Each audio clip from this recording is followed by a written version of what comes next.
الحمد للہ وکفا والصلاة والسلام علی عباده الذین اصطفى خصوصاً علی افضلهم وخاتم النبیین محمد الامین وعلی آلہ وصحبہ اجمعین. اما بعد فقد قال اللہ تبارک وتعالی کما ورد فی سورۃ الزمر: اعوذ باللہ من الشیطان الرجیم بسم اللہ الرحمن الرحیم. افمن شرح اللہ صدرہ للاسلام فہو علی نور من ربہ فویل للقاسیۃ قلوبہم من ذکر اللہ اولئک فی ضلال مبین. اللہ نزل احسن الحدیث کتابا متشابہا مثانیہ تقشعر منہ جلود الذین یخشون ربہم ثم تلین جلودہم وقلوبہم الی ذکر اللہ ذالک ھدی اللہ یہدی بہ من یشاء ومن یضلل اللہ فما لہ من ہاد. صدق اللہ العظیم. رب اشرح لي صدري ويسر لي امري واحلل عقدة من لساني يفقهوا قولي. اللهم ربنا الهمنا رشدنا واعذنا من شرور انفسنا. اللهم ارنا الحق حقا وارزقنا اتباعه وارنا الباطل باطلا وارزقنا اجتنابه. اللهم وفقنا لما تحب وترضى. آمین یا رب العالمین. حضرات، کل جو میں نے اپنے ہفتے وار درس قرآن کے اثر نو شروع کرنے کا اعلان کیا تو بعد میں محسوس ہوا کہ یہ اعلان عجلت میں ہوا ہے. اس کی وجہ یہ ہوئی ہے کہ میرا اپنا بھی یہ احساس رہا ہے کافی عرصے سے کہ میرا جو اصل کام تھا تعلیم و تعلم قرآن، درس و تدریس قرآن، وہ یہ کہ کم سے کم جو اس کا مسلسل ایک نظام تھا مستقل، اس کے اعتبار سے بہت عرصے سے بند ہے. ہماری کل تحریک جو ہے اس کا اصل نقطہ آغاز بھی یہی ہے، اس کی تقویت کا ذریعہ بھی یہی ہے، اس کا قوام بھی یہی ہے. لہذا اس میں جو کوتاہی ہو رہی تھی اس کا مجھے خود بھی شدید احساس تھا، اور بار بار بہت سے حضرات نے خاص طور پر اس رمضان مبارک کے دوران اس کا احساس دلایا. میں نے بھی سوچا کہ اپنی اب جو ضعیفی ہے عمر کے حساب سے، پھر بیماری کی وجہ سے کچھ اور جو لمیٹیشنز ہیں، ان کے باوجود اگر بعض کام دوسرے کسی نہ کسی درجے میں ہو رہے ہیں تو صرف درس قرآن کا معاملہ جو ہے سارا نزلہ اس پر نہیں گرنا چاہیے. چنانچہ میں نے کل اعلان کر دیا. اصل میں ہونا یہ چاہیے تھا کہ کوئی ایک ہفتہ درمیان میں ہوتا، اس کا ہم اشتہار بھی دیتے، کم سے کم اس مقامی آبادی میں اس کا اعلان جو ہے کافی ہو جاتا تو وہ بہت بہتر تھا.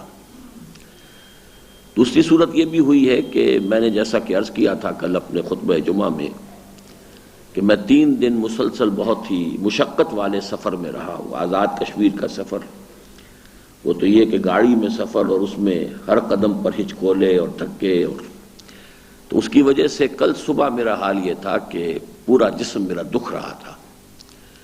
وہ تو ایک جذبہ ہے، جوش ہے، اور جو اس کام کے ساتھ ایک والہانہ لگن ہے، اس کے بنا پر میں یہ کام کر تو جاتا ہوں، وقت پر تو سہ جاتا ہوں، لیکن اس کے بعد اس کے جو اثرات ہوتے ہیں وہ بہرحال شدید ہوتے ہیں. تو کل صبح میرا یہ حال تھا، لیکن پھر چونکہ جمعے کا معاملہ تھا، اس کا اعلان دے چکا تھا، اشتہار دے چکا تھا، لہذا جیسے بھی ہوا میں کہ الحمدللہ کہ اس کا بھی حق کسی نہ کسی درجے میں ادا ہو گیا، وہیں یہ اعلان بھی ہو گیا. لیکن یہ کہ بہرحال جو یہ کیفیت میری تھی اس کی وجہ سے میں یہ بھی فیصلہ آج دن میں نہیں کر سکا کہ اب یہ درس قرآن کس طرز پر آگے بڑھے. 2 شکلیں ہیں. ایک تو یہ کہ منتخب جو نصاب ہے مطالعہ قرآن حکیم کا، اس کا میں نے سلسلے وار دوبارہ درس ریکارڈ کرایا، اور اس کے 45 منٹ کے ویڈیو بھی تیار ہو گئے، وہ مکمل ہو چکا. پھر یہ کہ ہمارا ایک سلسلہ چل رہا تھا مسلسل شروع سے قرآن مجید کے درس کا. آیا اب اس مسلسل درس قرآن کو شروع کیا جائے جہاں پر وہ ختم ہوا تھا، یا یہ کہ کچھ ذہن میں خیال ہے کہ جو بنیادی اور اساسی عقائد ہیں ہمارے دین کے، ان پر مشتمل ایک نیا منتخب نصاب مرتب کیا جائے. اور میں اس کا درس اب سلسلے وار دوں. مثلا توحید ہے، پھر یہ کہ ملائکہ کے بارے میں کیا بنیادی ہے، قرآن مجید میں جہاں جہاں وہ چیزیں آئی ہیں، رسالت سے متعلق کیا بنیادی حقائق قرآن مجید میں ہم پر واضح ہوتے ہیں. اسی طریقے سے مختلف اعتقادات اور پھر اس کے علاوہ جو ہے ایک نصاب بنایا جائے. تو میں یہ ابھی فیصلہ کروں گا اس ہفتے کے دوران.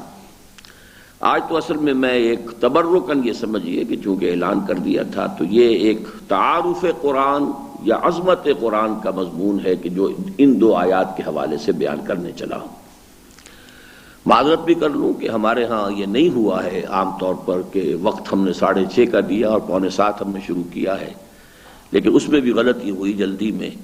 6:30 بجے تو بمشکل نماز سے آج کل فارغ ہوتے ہیں لوگ، تو 6:45 کا وقت دینا چاہیے تھا. میں خود بھی اسی لیے تاخیر سے آ سکا ہوں، لہٰذا اس کے لیے بہرحال میں معذرت خواہ ہوں.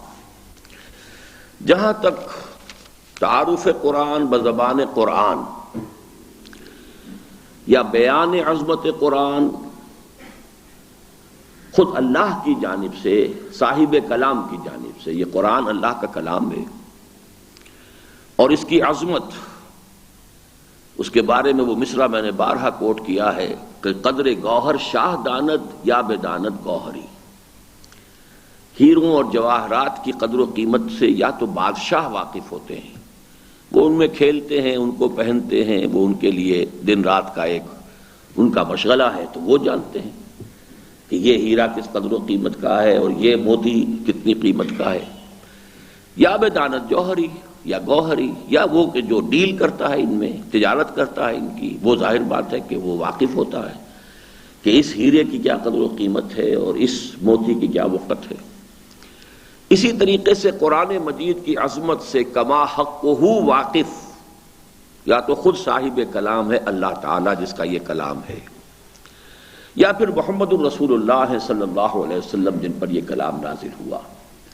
باقی انسان جو ہیں اپنی اپنی وسعت کے مطابق، اپنے اپنی ذہن کے ظرف کے مطابق اس کا کچھ حصہ پا سکتے ہیں کہ ان پر منکشف ہو جائے قرآن مجید کی عظمت. یہ ظاہر بات ہے کہ it will vary from person to person, ہر شخص کا. اور میں نے جیسا کہ بارہا آپ کے علم میں آیا ہوگا کہ میں نے کہا ہے کہ کم سے کم اس 20ویں صدی کے جو بھی مشہور مسلمان ہیں علماء یا دانشور، ان میں جس شدت کے ساتھ، گہرائی کے ساتھ، گہرائی کے ساتھ، وسعت کے ساتھ عظمت قرآن کا انکشاف علامہ اقبال پر میں نے پایا ہے اور کسی پہ نہیں پایا. یہ میرا اپنا ایک اندازہ ہے اور میرا ایک تاثر ہے جو میں نے ان کے کلام سے حاصل کیا ہے. تو میں نے مختلف مواقع پر عظمت قرآن بزبان قرآن، صاحب کلام ہی نے اپنے کلام کی جو وسعت اور عظمت بیان کی ہے اس پر مختلف درس دیے ہیں، تقریریں کی ہیں، اور کچھ عرصے سے میں ایک ترتیب کے ساتھ اس کو بیان کر رہا ہوں. مثلا ایک آیت سورہ حشر کی ہے، آیت نمبر 21، لو انزلنا هذا القرآن على جبل لرأيته خاشعا متصدعا من خشية الله وتلك الامثال نضربها للناس لعلهم يتفكرون. اب میں آج اس درس کو دہرا نہیں رہا ہوں، صرف اشارے کر رہا ہوں. یہاں یہ ایک منفرد آیت آئی ہے عظمت قرآن کے بیان میں. 2 آیتیں یہ سورہ یونس کی ہے 57 اور 58. یا ایھا الناس قد جاءتکم موعظۃ من ربکم وشفاء لما فی الصدور وہدی ورحمۃ للمؤمنین قل بفضل اللہ وبرحمتہ فبذلک فلیفرحوا ھو خیر مما یجمعون. ایک کے بعد یہ 2، 2 کے بعد 4. یہ سورہ رحمان کی 4 ابتدائی آیات ہیں. الرحمن علم القرآن خلق الانسان علمہ البیان. اس میں قرآن مجید کی عظمت کے ساتھ ساتھ قرآن کے ماننے والوں کا بھی ایک بڑے لطیف انداز میں ان کا جو فرض ہے وہ واضح کیا گیا ہے. پھر اس سورۃ الرحمن کا جو مثنیٰ ہے، جوڑا ہے قرآن مجید میں، وہ سورۃ الواقعہ ہے. تو 1، 2، 4 پھر 8 آیات ہیں. فلا اقسم بمواقع النجوم وانه لقسم لو تعلمون عظیم انه لقرآن کریم فی کتاب مکنون لا یمسہ الا المطہرون تنزیل من رب العالمین افبہذا الحدیث انتم مدہنون وتجعلون رزقکم انکم تکذبون. اور یہاں وہ جو بات بڑی لطیف اور مضمر انداز میں آئی تھی سورہ رحمان میں، یہاں اس کو کھول کر ملامت کے انداز میں کہہ دیا گیا جو اس قرآن کے حق ادا نہیں کرتے وہ گویا کہ اس کا کفران کر رہے ہیں۔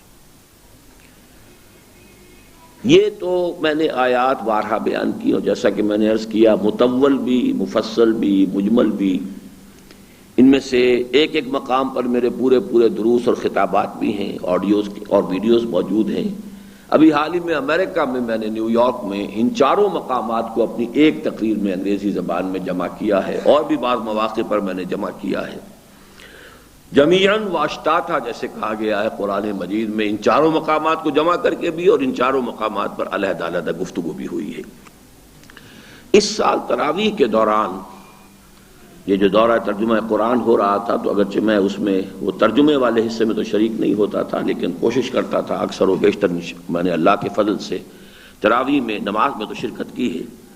اس میں اچانک خیال آیا کہ ایک مقام قرآن مجید کا یہ سورہ زمر کا ہے جو میں نے ابھی آج آپ کو سنایا ہے، 2 آیات پر مشتمل ہے، اور ویسے بھی یہ جو میری اس ترتیب میں جو آیات آتی ہیں دوسرے نمبر پر، 1 کے بعد 2 پھر 4 پھر 8، تو دو آیات سورہ یونس کی اور 2 آیات یہ سورہ زمر کی، یہ بہت ہم مضمون ہیں، ان کے درمیان بڑا گہرا ربط ہے، مشابہت ہے، وہی مضمون مختلف پیرائے میں بیان ہوا ہے، وہی ہے در حقیقت کے جو نقطہ وہاں بیان ہوا وہی ہے جو یہاں بیان ہوا، ترتیب علیحدہ ہو گئی ہے، مختلف ہو گئی ہے۔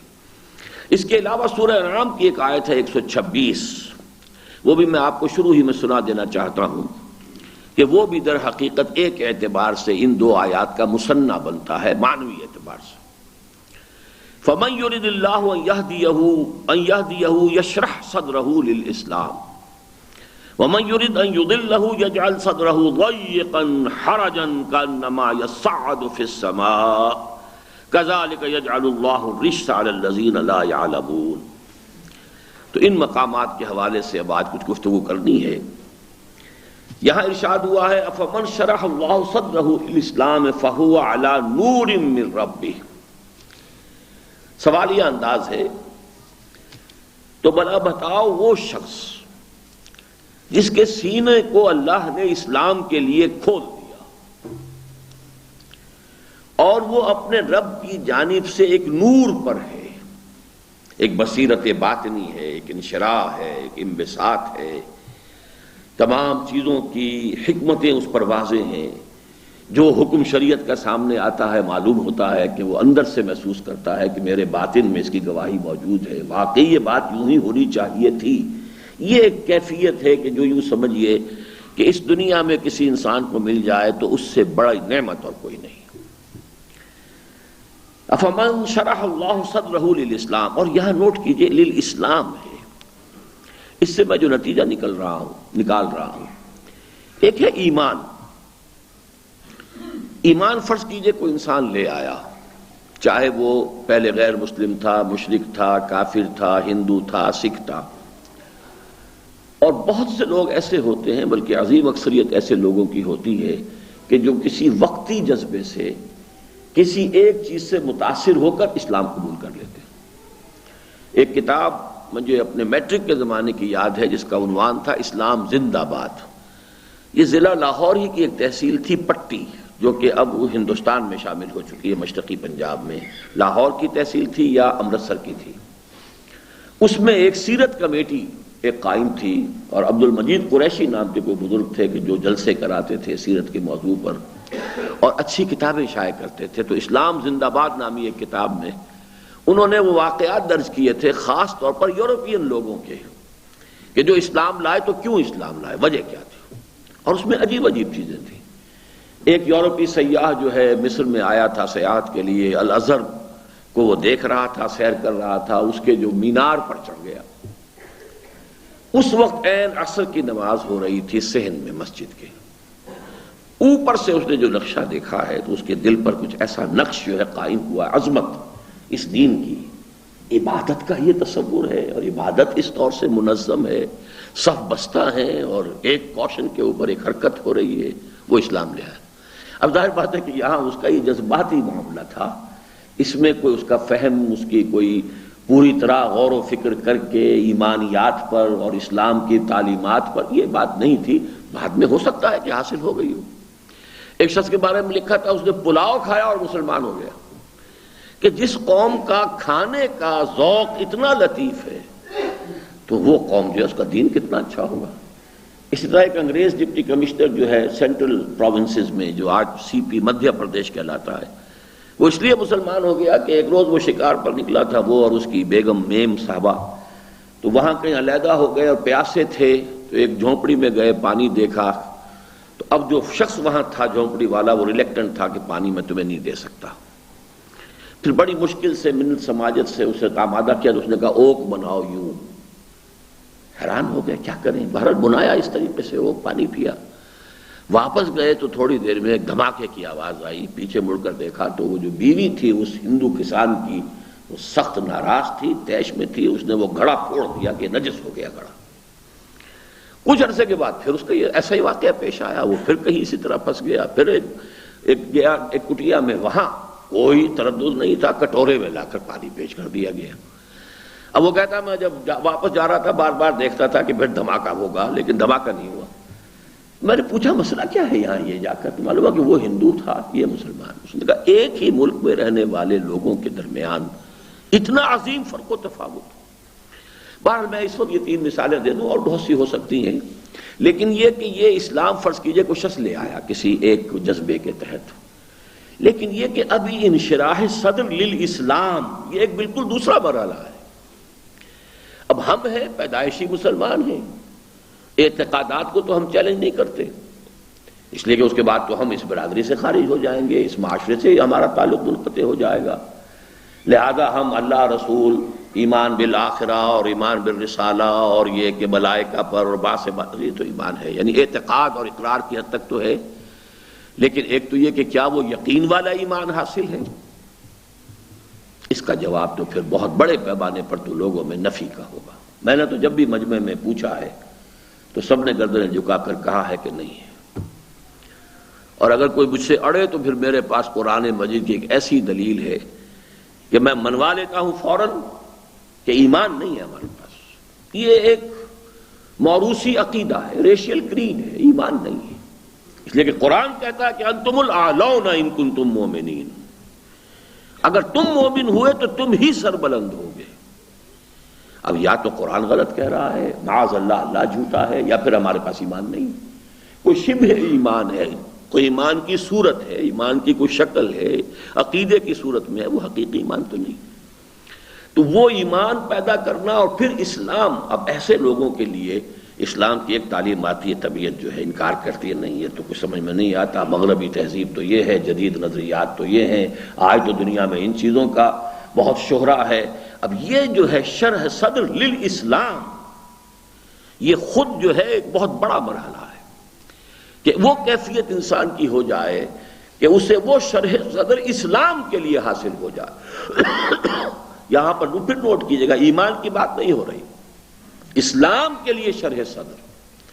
وہی شخص کہ جس کو ظاہر بات ہے وہ بصیرت باطنی حاصل ہو چکی، جسے یہاں تعبیر کیا علی نور من ربہ، اس کے باطن میں ایک نور ہے، اس نور میں اسے اسلام کی شریعت کی ہر شے بابرکت نظر آتی ہے، منور نظر آتی ہے، مدلل نظر آتی ہے، منطقی نظر آتی ہے، فطری نظر آتی ہے، اور اس پر اس کا اطمینان ہو جاتا ہے.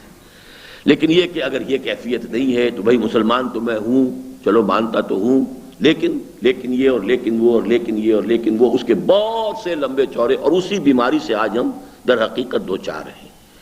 مسلمان تو ہیں، پیدائشی مسلمان ہیں، لیکن اسلام کی تعلیمات پر شرح صدر نہیں ہے، اسلام پر شرح صدر نہیں ہے. اسلام پر شرح صدر خود اپنی جگہ پر ایک بہت بڑا مرحلہ ہے جس کا یہاں تذکرہ ہو رہا ہے.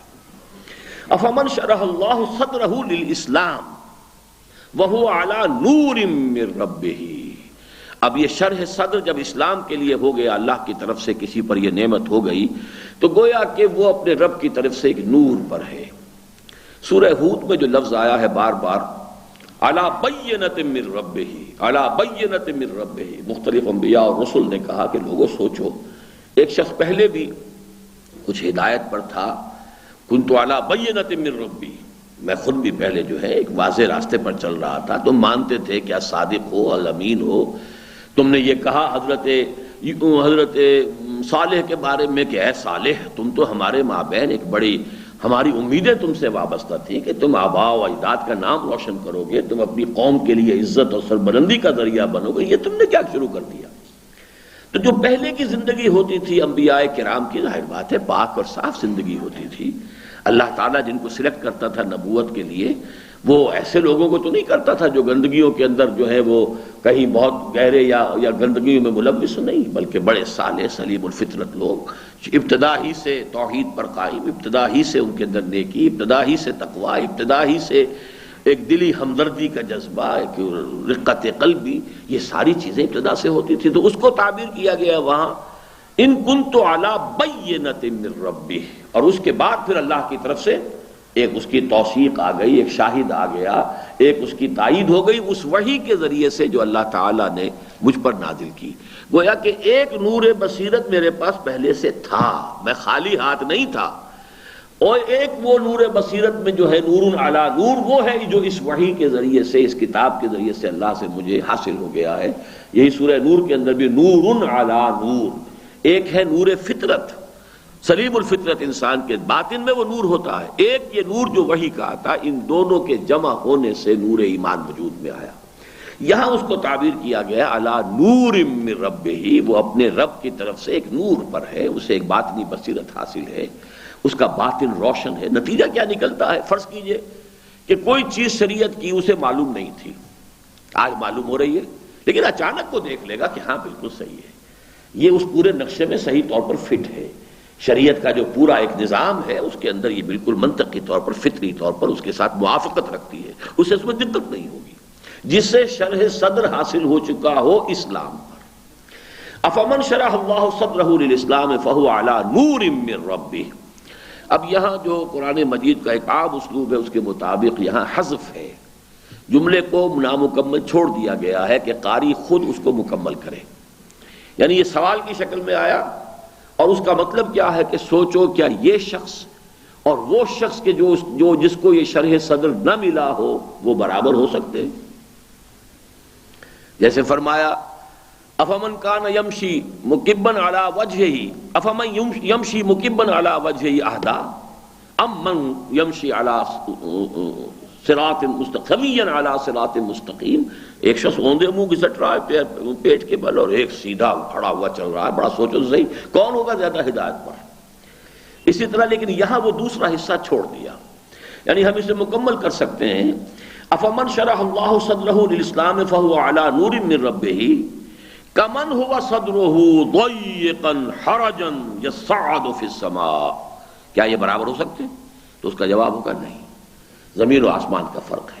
میں یہ وہ الفاظ جو میں نے یہاں پر ایڈ کیے ہیں اس کے لیے میں نے سورہ انعام کی آیت آپ کو سنائی تھی، فَمَن يُرِدِ اللَّهُ أَن يَهْدِيَهُ يَشْرَحْ صَدْرَهُ لِلْإِسْلَامِ وَمَن يُرِدْ أَن يُضِلَّهُ يَجْعَلْ صَدْرَهُ ضَيِّقًا حَرَجًا كَأَنَّمَا يَصَّعَدُ فِي السَّمَاءِ. اب یہاں سمجھ لیجئے، جس شخص کو یہ شرح صدر حاصل نہیں ہے، اور تصور کیجئے وہ مسلمان معاشرے میں رہتا ہے، کچھ نہ کچھ کام تو اسے کرنے پڑیں گے. جب مسلمان معاشرے میں، آج کا مسلمان معاشرہ نہیں، چند سو سال پہلے کا مسلمان معاشرہ سمجھیے، نماز تو پڑھنی پڑے گی، شرع صدر حاصل نہیں ہے تو وہ تو ایک جبر کے تحت پڑھ رہا ہے، ماحول کا جبر ہے، ورنہ تو اس سے خارج کر دیا جائے گا، برادری باہر کر دیا جائے گا. یا کوئی اور شے ہے، شرح صدر اسلام کے لیے حاصل نہیں ہے لیکن اس پر عمل ہو رہا ہے، معاشرے میں ہو رہا ہے، وہ روک نہیں پا رہا، تو اس کا کیا مطلب؟ وہ فرض کیجئے کسی کا دل مطمئن نہیں ہے رجم کی سزا پر، اور کسی اسلامی معاشرے کے اندر رجم کی سزا دی جا رہی ہے، اب اس کی کیفیت کیا ہوگی؟ کتنی گھٹن محسوس کرے گا، کتنی اپنی طبیعت میں بے چینی محسوس کرے گا. اور جہاں اسے خود بھی عمل کرنا پڑ رہا تو عمل کیسے کرے گا؟ یجعل صدرہ ضیقا حرجا کانما یصعد فی السماء. ان کا سینہ ایسے تنگ ہو جاتا ہے، بھچا ہوا، ضیق کہتے ہیں، ضیق نفس اس کو کہتے ہیں، دمے کو، کہ سانس نہیں آ رہا ہے، اندر سے بھچاؤ ہے، پھیپھڑوں کی نالیاں جو ہیں وہ اسپیزم میں ہیں، ضیق نفس. ضیقا اب یہ ضعیق فعیل بن گیا، نہایت یعنی مستقل طور پر اس کے اندر ایک گھٹن ہے، ایک جو ہے اندر اسے انقباض کی کیفیت محسوس ہو رہی ہے، حرجن۔ اب حرج بھی اسی کو کہتے ہیں، بے اطمینانی، بے چینی۔ یہ بے چینی، بے اطمینانی، عدم اطمینان جو ہے شریعت کے اوپر، اب اگر اسے اس پر عمل کرنا پڑ رہا ہے کسی وجہ سے تو کیسے پڑے گا؟ کانما یصعد فی السماء، جیسے کسی کو زبردستی جو ہے وہ اونچائی پر چڑھایا جا رہا ہو، چڑھتے ہوئے ہانپے گا، سانس اس کا جو ہے وہ کھڑا ہوا ہے، لیکن کوئی پیچھے ڈنڈا لے کر اگر اسے چلا رہا ہے تو چلے گا تو صحیح مرتے دم تک۔ تو یصعد فی السماء، یہ باب تفاعل ہو گیا، یتصاعد، صعد کے معنی اٹھنا چڑھنا، صعودا، سأرہقہ صعودا، میں مجبور کروں گا اسے چڑھائی چڑھنے پر۔ یہ جو سورہ مدثر میں آیت آئی ہے، تو کانما یصعد، یہاں باب تفاعل ہے تو خود گویا کہ چڑھ رہا ہے مجبوراً، لیکن ایسے چڑھ رہا ہے جیسے کہ کسی کو اونچائی پر چڑھنا پڑے مجبوراً، جبکہ اس کا سانس پھولا ہوا ہے، اس کی طبیعت جو ہے وہ سخت بار محسوس کر رہی ہے۔ ایک تو یہ نقشہ ہے، یجعل صدرہ ضیقا حرجا کانما یصعد فی السماء۔ اب اس کا در حقیقت مقابلہ ہے، تقابل کی اور مقابلے کی کیفیت ہے جو یہاں بیان کی گئی۔ افمن شرح اللہ صدرہ للاسلام فہو علی نور من ربہ کمن ہوا صدرہ ضیقا حرجا کانما یصعد فی السماء۔ اب یہاں جملہ جو ہے سوالیہ مکمل ہو گیا، سوالیہ نشان آگے لگا لیجیے۔ اس کا جواب کیا ہے؟ یہ انداز ہوتا ہے استفہام تقریری، کسی شے کو مؤکد کرنے کے لیے سوالیہ انداز اختیار کر، تم خود کہو، تم خود سوچو بھلا یہ شخص بہتر ہوگا یا وہ بہتر ہوگا؟ تو ظاہر بات ہے کہ اس کا جواب ایک ہی ہو سکتا ہے کہ وہی بہتر ہے جس کو انشرح صدر حاصل ہے، اطمینان قلب حاصل ہے، اور وہ اگر دین پر عمل کر رہا ہے تو پورے اطمینان کے ساتھ، اس کو ذہنی بھی اطمینان حاصل ہے، اسے قلبی سکون بھی حاصل ہے، وہ جانتا ہے کہ یہ عمل جو ہے اسلام کے پورے ایک مجموعی خاکے کے اندر واقعتاً بالکل فٹ ہے، اس کی یہ حکمتیں ہیں، اس کے یہ فوائد ہیں، اس کے یہ ثمرات ہیں، اس سے یہ کچھ انسان کی اپنی بھلائی اور انسانی معاشرے کے اندر یہ خیرات و برکات اس سے ظاہر ہوتی ہیں۔ ایک وہ شخص ہے، تو فرمایا وہ شخص فَوَيْلٌ لِّلْقَاسِيَةِ قُلُوبُهُم مِّن ذِكْرِ اللَّهِ أُولَٰئِكَ فِي ضَلَالٍ مُّبِينٍ۔ تو ویل اور خرابی اور تباہی اور بربادی، اور بعض احادیث میں چونکہ یہ لفظ آیا ہے کہ جہنم کی ایک بہت ہی گہری وادی ہے کہ جس سے خود بقیہ جہنم خود پناہ مانگتی ہے، وہ ویل ہے۔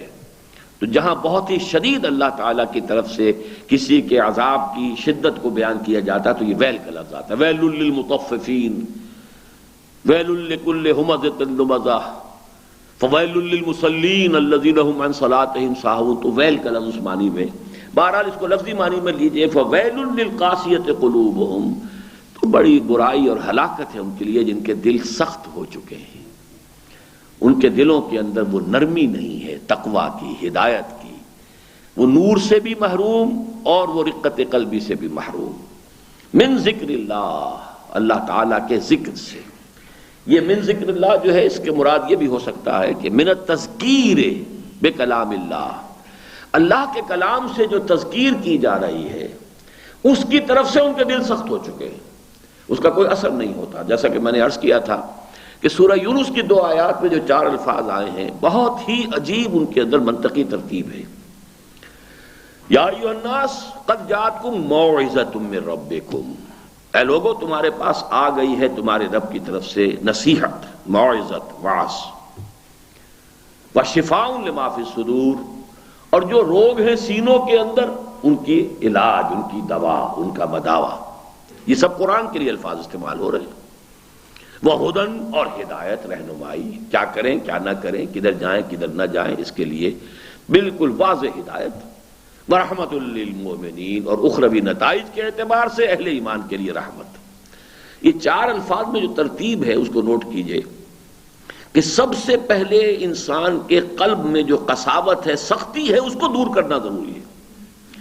جیسے زمین اگر ہے، بہت ہی سخت زمین ہے، اس پر پانی برسا بھی، بارش ہوئی بھی تو زمین کو کیا فائدہ ہو، تو پانی تو بہہ جائے گا، نکل جائے گا، لہذا اس کو کوئی فائدہ نہیں ہوگا۔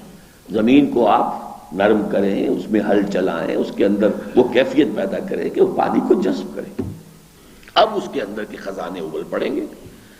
اسی طریقے سے دل سخت ہے، اچھے سے اچھا جیسا کہ مجھے ذہن میں آ رہا ہے، اب یاد نہیں آ رہا، کہ مرد نادا پر کلام نرم و نازک بے اثر، پھول کی پتی سے کٹ سکتا ہے ہیرے کا جگر، اقبال کا شعر ہے، لیکن ہری بھرتری کا ہے اصل میں، یہ ایک ہندی شعر کا انہوں نے اس کو اردو کا جامہ پہنایا ہے کہ پھول کی پتی سے کٹ سکتا ہے ہیرے کا جگر۔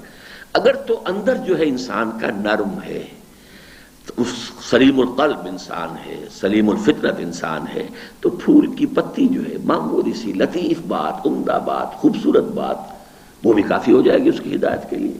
لپکے گا، جیسے کہ وہ تو متلاشی تھا، وہ تو پیاسا تھا، وہ تو خود ڈھونڈ رہا تھا، جیسے ابو بکر صدیق جنہوں کے بارے میں حضور کی گواہی یہ ہے کہ میں نے جس کے سامنے بھی اپنی نبوت کا پیغام رکھا ہے اس نے کچھ نہ کچھ توقف ضرور کیا، سوائے ابو بکر کے کہ اس نے ایک لحظے کا توقف نہیں کیا۔ تو پہلے سے زمین تیار تھی۔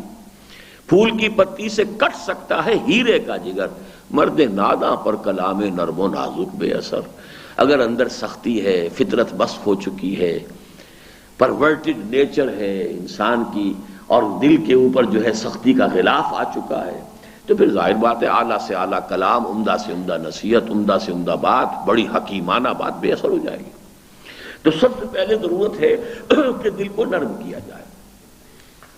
دل کو نرم کرنے والی شے قرآن ہے۔ سب سے پہلے تو موعظہ، وعظ اصل میں کہتے اس کو ہے، جذباتی طور پر وعظ جو ہے وہ عقل سے اپیل نہیں کیا کرتا، وہ انٹلیکٹ کو مخاطب نہیں کرتا، وعظ جو ہے جذبات کو ابھارتا ہے، نیکی کے جذبات اگر ہیں، جیسے کہ بہت سے لوگ، بلکہ یوں کہیے کہ انسانوں کی عظیم اکثریت وہ ہوتی ہے کہ جو عقل سے، عاقل لوگ کم ہیں، بہت کم ہیں، کہ جو کسی شے کو عقل سے سمجھیں اور مانیں اور عقل سے پہچان کر رد کریں کہ یہ بات غلط ہے، یہ بہت کم لوگ ہوتے ہیں۔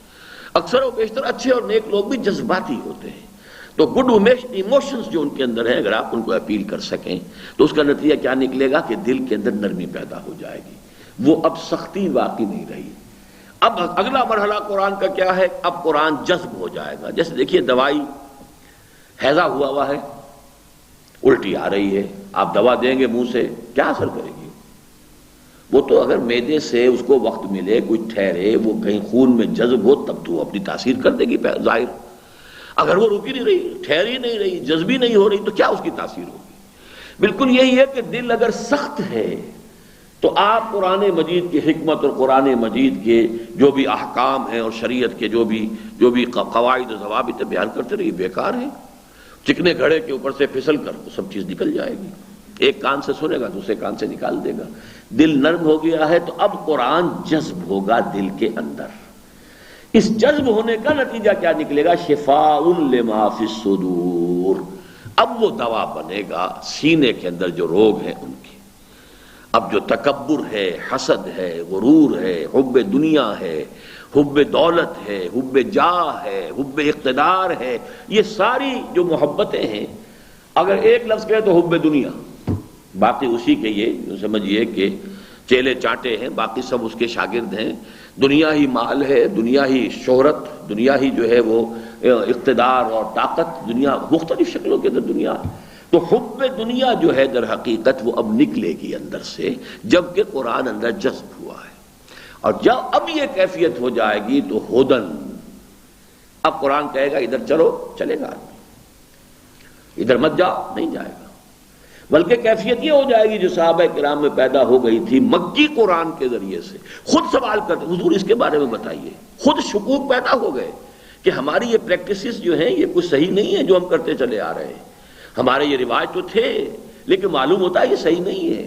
یسألونک یسألونک یسألونک یسألونک، کتنے احکام شرعی جو ہیں وہ اس آیت سے شروع ہوتے ہیں کہ یہ آپ سے پوچھ رہے ہیں، یہ آپ سے پوچھ رہے ہیں، یہ آپ سے پوچھ رہے ہیں، اے نبی یہ جواب دے دیجئے، یہ جواب دے دیجئے۔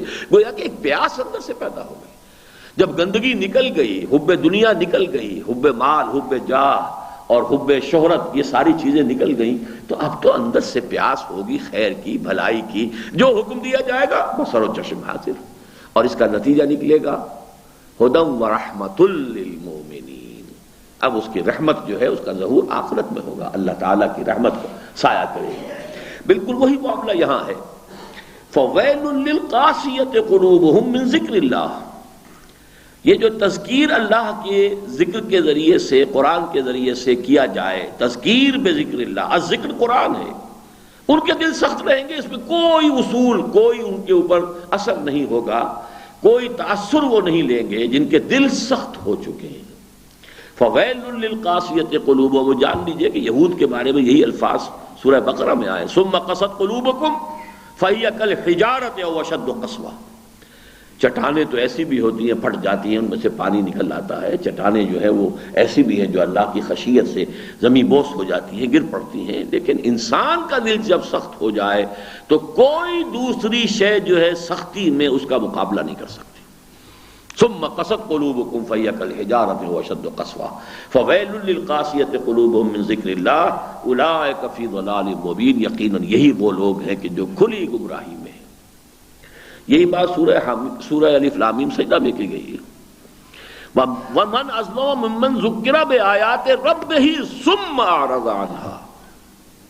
ایک تو یہ ہے کہ کسی حکیم و دانا انسان نے کوئی نصیحت کی، کوئی خیر کی بات کہی، چلیے اس کا اثر نہیں ہوا، لیکن یہ کہ جس کی انتہا یہ ہو چکی ہو، فمن اظلم، اس سے بڑھ کر ظالم کون ہوگا، ممن ذکر بآیات ربہ، جو اپنے رب کی آیات کے ذریعے سے جسے یاد دہانی کی گئی، تذکیر کی گئی، نصیحت کی گئی، ثم اعرض عنها۔ اب یہ ثم یہاں پر جو معنی دے رہا ہے کہ اس کے باوجود اللہ کی آیات کے ذریعے سے تذکیر ہوئی ہے، اس کے باوجود ثم اعرض عنها، اور اس پر جو الفاظ انا من المجرمین منتقمون، ان مجرموں سے تو ہم انتقام لے کر رہیں گے۔ اب انتقام کا لفظ بہت سخت ہے، اور بعض اعتبارات سے ذات باری تعالیٰ کے لیے آدمی سوچے گا کہ یہ لفظ مناسب نہیں، انتقام جو اچھا لفظ نہیں ہے، انتقام لینا عفو اور درگزر جو ہے اس سے کہیں بہتر لفظ ہے، لیکن یہ کہ اللہ کی یہ شان بھی ہے، وہ شدید العقاب بھی ہے، شدید ذو انتقام بھی ہے، یہ اس کی شان ہے، رؤوف بھی ہے، رحیم بھی ہے، غفار بھی ہے، ستار بھی ہے، یہ بھی شانیں ہیں، لیکن یہ کہ ان دونوں شانوں کو بیک وقت اپنے ذہن اور اپنے احساسات کے اندر، اپنے قلب میں مستحضر رکھنا ضروری ہے۔ اب آیا کہ یہ کیفیت جو پیدا ہوتی ہے، یعنی قساوت قلبی سے رہائی پانا اور شرح صدر للاسلام، اس کے لیے ہم نے یہ کتاب نازل کی ہے۔ اللہ نزل احسن الحدیث کتابا متشابہا، اللہ ہے وہ کہ جس نے درجہ بدرجہ تھوڑا تھوڑا کر کے بطرز تنزیل اتارا ہے اس بات کو، احسن الحدیث جو تمام باتوں میں سب سے اچھی بات ہے۔ یہ حدیث کا لفظ یہاں جو آ رہا ہے قرآن کے لیے، تو اس کو ذرا ذہن میں آپ جوڑ لیجئے۔ حدیث کا لفظ ہم سمجھتے ہیں کہ حدیث نبوی کے لیے وہ حضور صلی اللہ علیہ وسلم کا کوئی قول ہے، عمل ہے، تقریر ہے، وہ حدیث نبوی ہے، وہ نبوی ہم اس میں سے نکال کر صرف حدیث کہہ دیتے ہیں۔ یہ قرآن حدیث اللہ ہے حدیث، یہ بھی اللہ کا کلام ہے، اللہ کی بات ہے، اللہ کی طرف سے احکام ہے، اللہ کی طرف سے روشنی ہے، تو یہ بھی حدیث ہے۔ اور وہ جو فرمایا فَبِأَيِّ حَدِيثٍ بَعْدَهُ يُؤْمِنُونَ، سورہ مرسلات ختم ہوتی ہے اس آیت پر۔ اب اس بات کے آنے کے بعد اور کس بات پر یہ ایمان لائیں گے؟ تو معلوم ہوا کہ وہی لفظ اللہ نزل احسن الحدیث، اور بھی بڑے فلسفے کی کتابیں ہیں، بڑی تصوف کی کتابیں ہیں، بڑی حکمت کی کتابیں ہیں، اور اخلاقیات کی کتابیں ہوں گی، بڑی بڑی کتابیں ہمارے ہاں بھی ہمارے علماء نے بھی لکھی ہیں، اخلاقیات بھی ہیں، اخلاق ناصری بھی ہے، اخلاق فلاں بھی ہے، یہ سب کچھ ہے، لیکن احسن الحدیث تمام باتوں میں سب سے بہتر۔ اور اس کے لیے اب دو الفاظ آئے ہیں، کتاباً، پہلا لفظ، اللہ کا یہ کلام ایک کتاب کی شکل میں نازل ہوا ہے۔ یہ کتاب، یہ کئی مرتبہ میں بیان کر چکا ہوں، لوح محفوظ میں ہے اصلاً، بل ہوا قرآن مجید فی لوح محفوظ، انہ لقرآن کریم فی کتاب مکنون، اصل کتاب تو وہاں ہے، چھپی ہوئی کتاب ہے، لا یمسہ الا المطہرون، جسے ہاتھ ہی نہیں لگا سکتے مگر نہایت پاک صاف فرشتے جو ہیں صرف وہی ہیں کہ جو اس کو ہاتھ لگاتے ہیں۔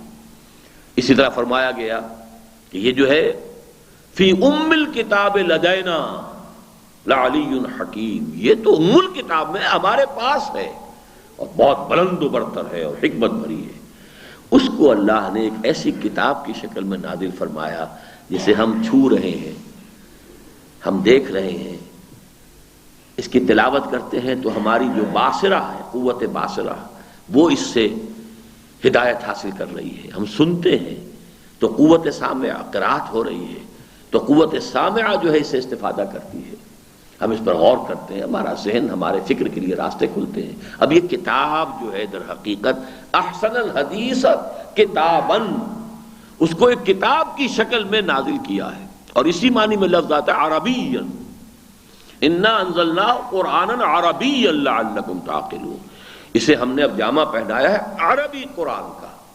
ظاہر بات ہے اللہ کی زبان تو ایک زبان تو نہیں ہے، اللہ کی زبان آخر تورات جو آئی تھی تو عبرانی میں آئی تھی، انجیل کا کچھ یقین کے ساتھ معلوم نہیں کہ عبرانی میں آئی ہے یا یہ کہ کسی اور زبان جو لوکل وہاں کی زبانیں تھیں ان میں سے کسی میں آئی ہے، تو سریانی میں آئی ہے یا کسی میں آئی ہے۔ اس کا تو جو سب سے پرانا نسخہ ہے وہ بھی گریک ٹرانسلیشن ہے، عبرانی کی کوئی پرانا نسخہ عبرانی کا موجود نہیں ہے، کوئی سریانی کا موجود نہیں، کوئی موجود نہیں۔ گریک ٹرانسلیشن جو ہے اولڈسٹ، اگر آپ کو گاسپل ملے گا تو اس میں ملے گا۔ بہرحال یہ کتاب جو ہے اس کو ہم نے انا جعلناہ قرآناً عربی، ہم نے بنا دیا ہے اس کو، وہ اصل کتاب ہے، اس کو اب قرآن کا جامع، عربی قرآن کا جامع پہنا کر ہم نے اسے نازل کیا ہے۔ اللہ نزل احسن الحدیث کتاب متشابہ مثانیہ، اس کتاب کی دو صفتیں ہیں، ایک تو متشابہ ہے، ایک مثانی ہے۔ متشابہ، مشابہت، یہ لفظ اردو میں استعمال ہوتا ہے، تو متشابہ یہ باب تفاعل ہے، ایک دوسرے کے ساتھ مشابہت رکھنے والی، اور مثانی مثنا کا جمع ہے، مثنا دو، جیسے کہ ہے کہ تمہارے لیے جائز ہے مثنا و ثلاث و رباع، اگر تم چاہتے ہی ہو مزید نکاح تو ٹھیک ہے، ایک کے بعد دو، تین، چار تک تم کر سکتے ہو۔ اور یہ لفظ آیا بھی ہے اسی سلسلہ سور میں بھی، اولی اجنحۃ مثنا و ثلاث و رباع، فرشتوں کی بھی کیفیت بیان ہوئی ہے، کسی کے 2 پر ہیں، کسی کے 3 ہیں، کسی کے 4 ہیں، 2 ہیں، 3 ہیں، 4 ہیں۔ تو مثانی اور متشابہ سے جو عام ہمارے مفسرین نے مفہوم لیا ہے، اور میں اسی کا قائل ہوں، وہ یہ ہے کہ اس کے مضامین ایک دوسرے سے ملتے جلتے ہیں۔ مثلا قصہ آدم و ابلیس 7 جگہ آیا ہے، اس میں یقیناً بالکل جو ہے یوں سمجھیے کاربن کاپی نہیں ہے، جو چیز اہم ترین ہے اس کو ہر جگہ بیان کیا ہے، لیکن مزید اضافی کہیں کوئی پہلو آ گیا، کہیں کوئی پہلو آ گیا۔ سورہ کہف میں یہ پہلو آ گیا کہ ابلیس جو ہے وہ فرشتہ نہیں تھا، تمہیں مغالطہ نہ ہو جائے کہ جب حکم دیا گیا تھا فرشتوں کو کہ سجدہ کرو فسجدوا الا ابلیس، تو گویا کہ یہاں پر عام قاعدہ جو ہے، عام زبان کا تقاضا، اس سے تو یہ سمجھ میں آئے گا کہ وہ بھی فرشتہ تھا، لیکن نہیں، کان من الجن ففسق عن امر ربہ۔ اب یہ صرف سورہ کہف میں آیا، وہ جنات میں سے تھا، اسی وجہ سے وہ اپنے، اس لیے کہ وہاں فرشتہ جو ہے، فرشتے کے بارے میں تو یہ تصور ہی نہیں ہے کہ وہ اللہ تعالیٰ کے کسی بھی حکم کی نافرمانی کرے۔ لا یعصون اللہ ما امرہم ویفعلون ما یؤمرون، یہ اصل میں فرشتہ نہیں تھا، جن تھا، جو اپنے علم کی وجہ سے، زہد کی وجہ سے، اپنے عبادت گزاری کی وجہ سے فرشتوں کی صف میں شامل ہو گیا تھا۔ یہ تو جیسا کہ میں نے عرض کیا کہ میرا ارادہ ہے کہ میں ان بنیادی اعتقادات کے اعتبار سے بھی ایک منتخب نصاب مرتب کروں، اللہ اس کی مجھے توفیق دے، آپ بھی دعا فرمائیں۔ تو قرآن مجید میں بہت سے مضامین متشابہ ہیں، اور متشابہ کا سب سے بڑا فائدہ کیا ہوتا ہے؟ ایک تو یہ کہ ایک شخص قرآن فرض کیجئے ایک ہفتے میں اس کی تلاوت مکمل کر رہا ہے، ہر روز اسے قرآن کے بنیادی مضامین تازہ ہو جائیں، ورنہ یہ کہ ایک چیپٹر میں کوئی شے تھی، اب وہ 7ویں دن دوبارہ جب وہ 8ویں دن کھولے گا تو پھر وہ چیپٹر جو ہے اس کے سامنے آئے گا، ورنہ وہ باقیہ 6 دن جو ہے وہ مضامین تو اس کے سامنے آئیں گے نہیں۔ یہ دوہرا کر آتے ہیں، بار بار آتے ہیں، متشابہ آتے ہیں۔ فرض کیجئے ایک شخص 1 مہینے میں قرآن کی تلاوت مکمل کرتا ہے، تو اب اس کے بھی ہر دن اسے کچھ نہ کچھ بنیادی چیزیں ہر جگہ مل جائیں گی، بنیادی تعلیمات، بنیادی امور جو ہدایت کے لیے لازمی ہے وہ ہر جگہ متشابہ ہیں۔ اور دوسری اس کا پہلو یہ ہے کہ کسی جگہ ایک پہلو اگر تشنا ہوتا ہے، وضاحت طلب ہوتا ہے، دوسری جگہ اس کی وضاحت ہو جاتی ہے۔ یہ جس کی میں نے مثال دے دی ہے کہ 6 مقامات پر اشتباہ پیدا ہو سکتا ہے کہ شاید وہ بھی فرشتہ ہو، لیکن ایک مقام پر صراحت کر دی، کان من الجن ففسق عن امر ربہ۔ اسی لیے ایک اصول ہے مفسرین کا، القرآن یفسر بعضہ بعضا، قرآن ایک ایسی کتاب ہے جس کا ایک حصہ دوسرے حصے کی تفسیر کرتا ہے۔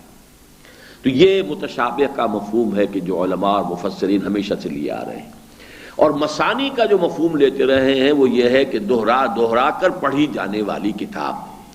اسی معنی میں سورہ حجر میں جو لفظ آئے ہیں کہ حضور صلی اللہ علیہ وسلم پر اللہ تعالیٰ نے اپنا احسان خصوصی جتایا ہے، وَلَقَدْ آتَيْنَاكَ سَبْعًا مِّنَ الْمَثَانِي وَالْقُرْآنَ الْعَظِيمِ، اے نبی ہم نے آپ کو 7 عطا کیے ہیں دہرائے جانے والیاں یا 7 جوڑے اور قرآن عظیم۔ اب اس میں ایک رائے تو وہی ہے جو میں نے بیان کر دیا، مثانی کے ضمن میں بھی اور یہ متشابہ کے ضمن میں بھی۔ مولانا امین حسن اصلاحی صاحب جن سے میں نے بہت استفادہ کیا ہے اور ان کی اس بات کو میں اصولاً صحیح سمجھتا ہوں، لیکن میں ان مقامات سے اس کا جو ہے مدلول میں یہ نہیں سمجھتا کہ وہ ہے جو وہ لے رہے ہیں۔ بات اپنی جگہ صحیح ہے، لیکن ضرور نہیں کہ ان آیات کا مفہوم وہ ہو۔ ان کا مفہوم جو ہے وہ میں نے جو بھی حضرات میرے درس میں شرکت کرتے رہے انہیں معلوم ہے کہ ان کے نزدیک، اور میں اس میں تائید کرتا ہوں کہ میرے نزدیک بھی ان کی بات بہت حد تک صحیح ہے، کہ ایک تو یہ کہ قرآن مجید کے 7 حصے ہیں اور یہ 7 جوڑے جو ہیں جوڑوں کی شکل میں، ہر حصے میں ایک یا ایک سے زائد مکی صورتیں، پھر ایک یا ایک سے زائد مدنی صورتیں، ایک قرآن گویا کہ مکمل ہو گیا، مکی مدنی پھر مکی پھر مدنی، ایک دوسرا پھر مکی مدنی۔ تو یہ 7 جوڑے ہیں قرآن مجید میں، 7 من المثانی۔ اور مثانی کا ایک مفہوم وہ یہ بھی بیان کرتے ہیں کہ صورتیں اکثر و بیشتر، وہ تو انہوں نے تو خیر یہ لکھ دیا تمام کی تمام صورتیں، وہ میں اس حد تک اس کا قائل نہیں ہو سکا ہوں قرآن مجید پر جتنا میں نے غور کیا اس کے نظم پر، کہ اکثر صورتیں جوڑوں کی شکل میں۔ بعض جوڑے بہت نمایاں، معوذتین 2 صورتیں ہیں، دونوں کا مضمون ایک ہی ہے، قل اعوذ برب الفلق قل اعوذ برب الناس، یا جیسے کہ سورہ تحریم اور سورہ طلاق ہے، دونوں کا آغاز ایک انداز میں ہو رہا ہے، اور دونوں عائلی زندگی کے 2 پہلوؤں سے بحث کر رہی ہیں کہ خدا نہ خواستہ اگر شوہر اور بیوی کے اندر ناچاقی ہو جائے اور وہ چپقلش ہو اور لڑائی جھگڑا ہو اور وہ اس حد تک پہنچ جائے کہ طلاق تک نوبت پہنچ جائے تو کیا کرنا چاہیے۔ اور ایک دوسری صورت جو اس کے برعکس ہے، محبت اتنی ہو جائے اور ایک دوسرے کے جذبات کا اتنا پاس ہو جائے کہ حرام کو حلال اور حلال کو حرام کرنے لگے، یہ دوسری انتہا ہے۔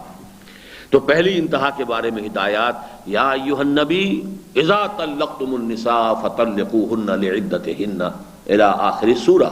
اب یہ پوری سورت جو ہے بحث کر رہی ہے اس سے، طلاق کس طرح دی جائے، کیا اس کی شرائط ہیں، کیا اس کے قواعد ہیں، کیا ضوابط ہیں۔ اور دوسری طرف یا ایھا النبی لما تحرم ما احل اللہ لک تبتغی مرضات ازواجک، اے نبی کیوں آپ اپنے اوپر حرام ٹھہرا رہے ہیں وہ چیز جو اللہ نے آپ کے لیے حلال کی ہے، اپنی بیویوں کی خوشنودی حاصل کرنے کے لیے، ان کی رضا جوئی یا ان کے جذبات کا پاس کرتے ہیں۔ تو یہ دوسرا انداز ہے، لیکن یہ دونوں مل کر بڑا خوبصورت جوڑا بن جاتے ہیں۔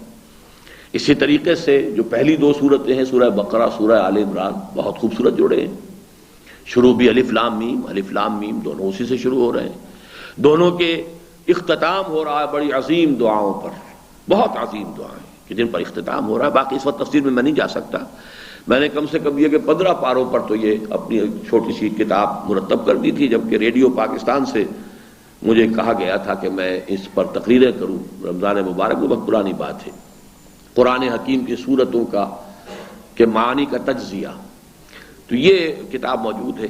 بہرحال متشابہ مثانی، اس میں میں جو بات اصلاحی صاحب کہہ رہے ہیں اس سے میں متفق ہوں اکثر و بیشتر سے، لیکن ان الفاظ میں وہ مضمر ہے وہ میں ماننے کو تیار نہیں، اس لیے بھی کہ سب سے پہلی بات یہ ہے کہ قرآن جب نازل ہوا تو صحابہ نے کیا سمجھا، پھر یہ کہ جہاں تک سورہ حجر کی آیت ہے وَلَقَدْ آتَيْنَاكَ سَبْعًا مِّنَ الْمَثَانِي وَالْقُرْآنَ الْعَظِيمِ، اس پر تو ایک قولی حدیث محمد الرسول اللہ صلی اللہ علیہ وسلم کی حضرت ابی بن کعب سے آپ نے فرمایا کہ اس سے مراد سورہ فاتحہ ہے، ہی سبع من المثانی وہی قرآن العظیم، قرآن عظیم بھی یہی ہے اور سبع من المثانی بھی یہی ہے۔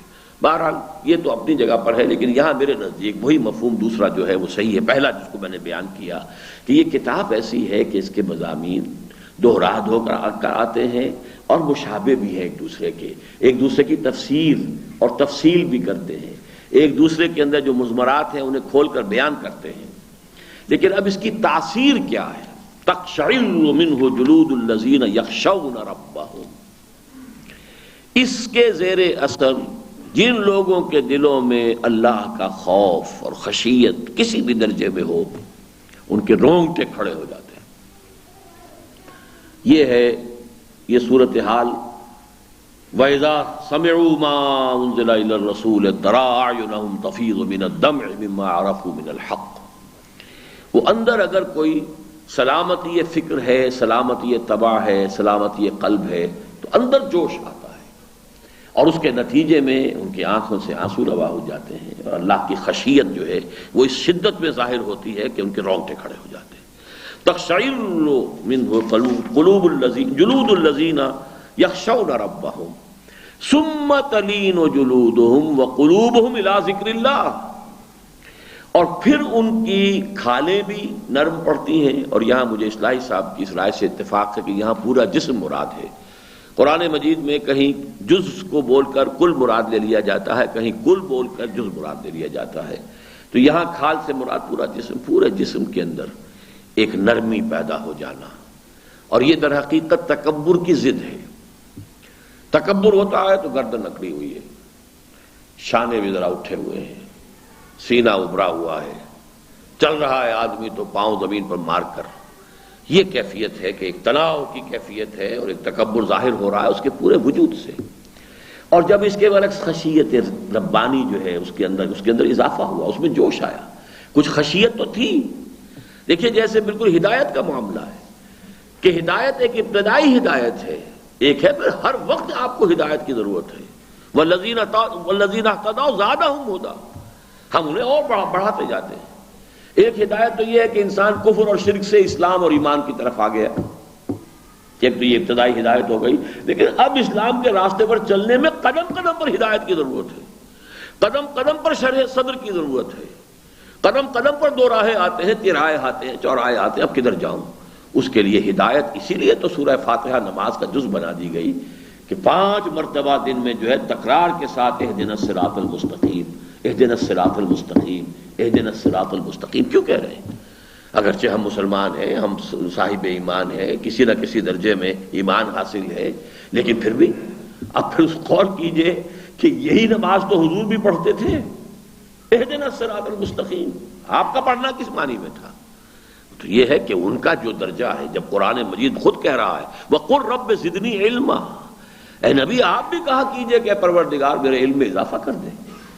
جب وہ خود فرماتے ہیں إِنَّهُ لَيُغَانُ عَلَىٰ قَلْبِي وَإِنِّي لَأَسْتَغْفِرُ اللَّهَ 70 مرة فِي كُلِّ يَوْمٍ، کبھی کبھی میرے دل پر بھی حجاب سا آ جاتا ہے، اگرچہ وہ حجاب ہمارے حجاب پر اس کو قیاس نہیں کر سکتے، ہمارا تو 1000 حضوری کی کیفیت ہمیں دستیاب ہو تب بھی اس جو غیاب اور جو حجاب کی کیفیت حضور کی ہوگی اس تک ہم نہیں پہنچیں گے، وہ اپنا اپنا مقام ہے، اپنی اپنی سطح پر ہے، لیکن کوئی کمی تو حضور کی اس استحضار کی کیفیت کے اندر، اس توجہ کے ارتکاز کے اندر کوئی کمی 1000 درجے میں 999 کہیں ہوا ہے، تبھی تو حضور چونک گئے نا کہ مجھ پر کوئی غفلت طاری ہوئی، مجھ پر کوئی پردہ آ گیا تھا۔ إِنَّهُ لَيُغَانُ عَلَىٰ قَلْبِي وَإِنِّي لَأَسْتَغْفِرُ اللَّهَ 70 مرة فی کل یوم، اور میں ہر دن 70 مرتبہ اللہ سے استغفار کرتا ہوں۔ تو ہدایت کوئی ایسی بسیط شے نہیں ہے کہ بس ایک پالا تھا آپ نے پار کر لیا ہدایت ہو گئی، ٹھیک ہے، ایک درجہ ہدایت کا وہ بھی ہے کہ آپ نے ایمان کفر کو چھوڑا، اسلام میں آ گئے، شرک کو اور مادہ پرستی کو اور الحاد کو چھوڑا اور ایمان میں آ گئے، ایک ہے یہ ابتدائی ہدایت، اور اس کے بعد قدم قدم پر اہدنا الصراط المستقیم، اہدنا الصراط المستقیم۔ تو فرمایا کہ ثم تلین جلودہم وقلوبہم الی ذکر اللہ ذالک ھدی اللہ یہدی بہ من یشاء، یہ ہے اللہ کی وہ ہدایت جس کے ذریعے سے اللہ ہدایت دیتا ہے جس کو چاہتا۔ یہ ہدایت کا وہ دیکھیے، پھر یاد کیجئے وہ آیت سورہ یونس کی، قد جاءتکم یا ایھا الناس قد جاءتکم موعظۃ من ربکم وشفاء لما فی الصدور وہدی ورحمۃ للمؤمنین۔ اے نبی کہہ دیجئے، اے لوگو آ گئی ہے تمہارے پاس تمہارے رب کی طرف سے وہ نصیحت بھی جو تمہارے دلوں کو نرم کر سکتی ہے، پھر وہ علاج ہے تمام باطنی بیماریوں کا، تمہارے سینوں کے روگ ان کا وہ علاج بھی ہے، شفا ہے۔ وَنُنَزِّلُ مِنَ الْقُرْآنِ مَا هُوَ شِفَاءٌ وَرَحْمَةٌ لِّلْمُؤْمِنِينَ شِفَاءٌ لِمَا فِي الصُّدُورِ وَهُدًى اب ہے، اس کے بعد ہے سینہ صاف ہو چکا ہو، نیت درست ہو چکی ہو، اب ہوگا کہ جو حکم دیا وہ اس کے اوپر عمل کرے گا۔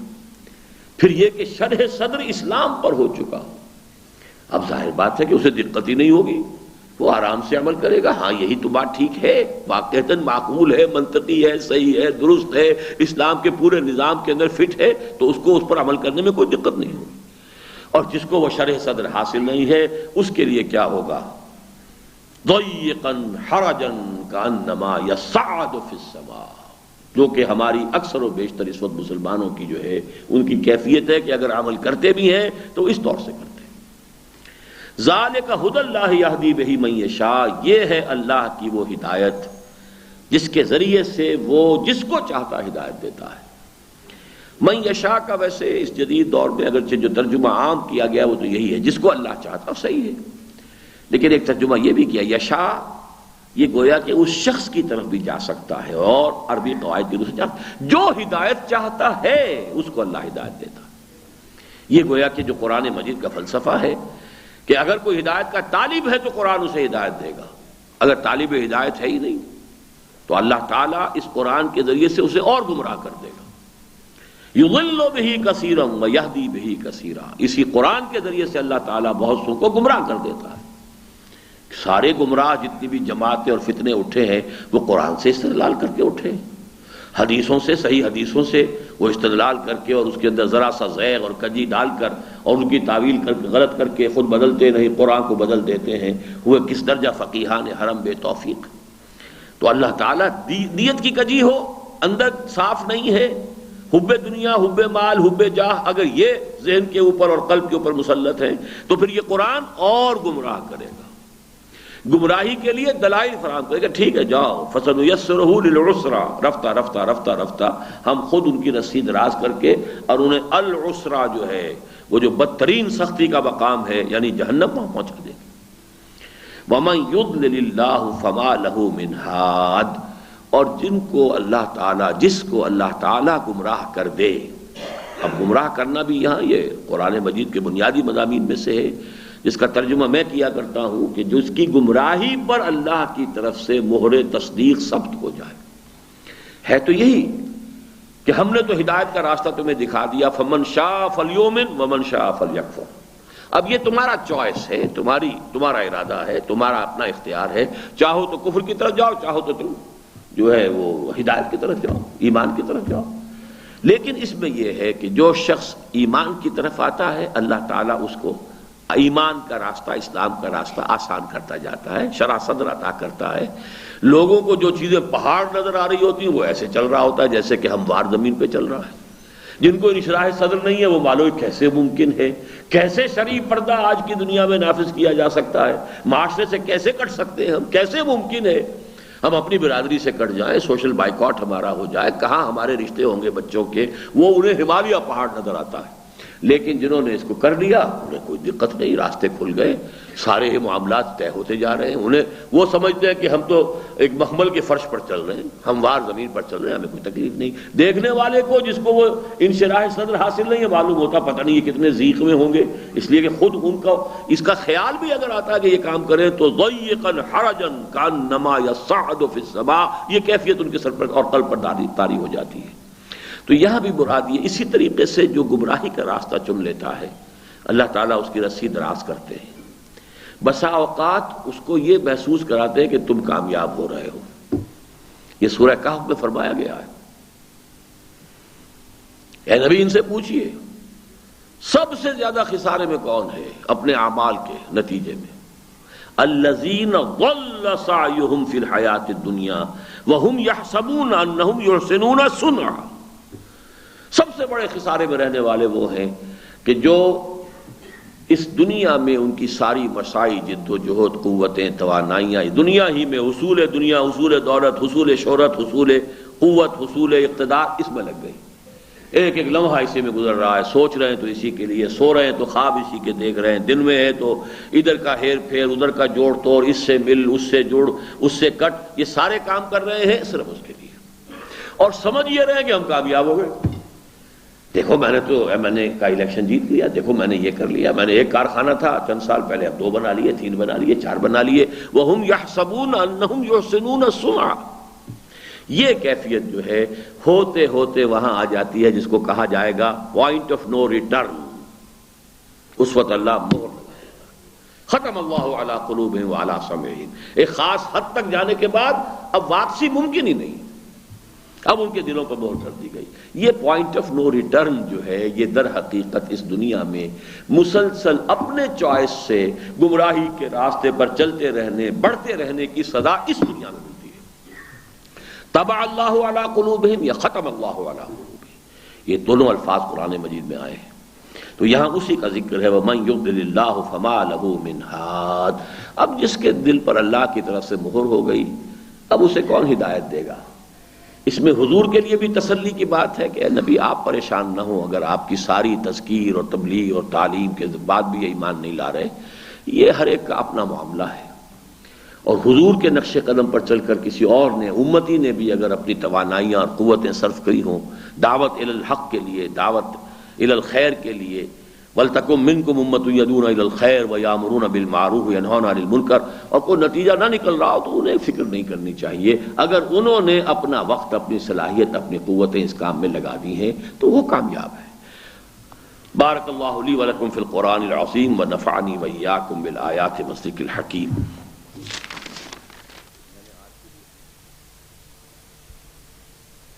کی اسکیم قرض اتارو ملک سواروں میں دی جا سکتی ہے۔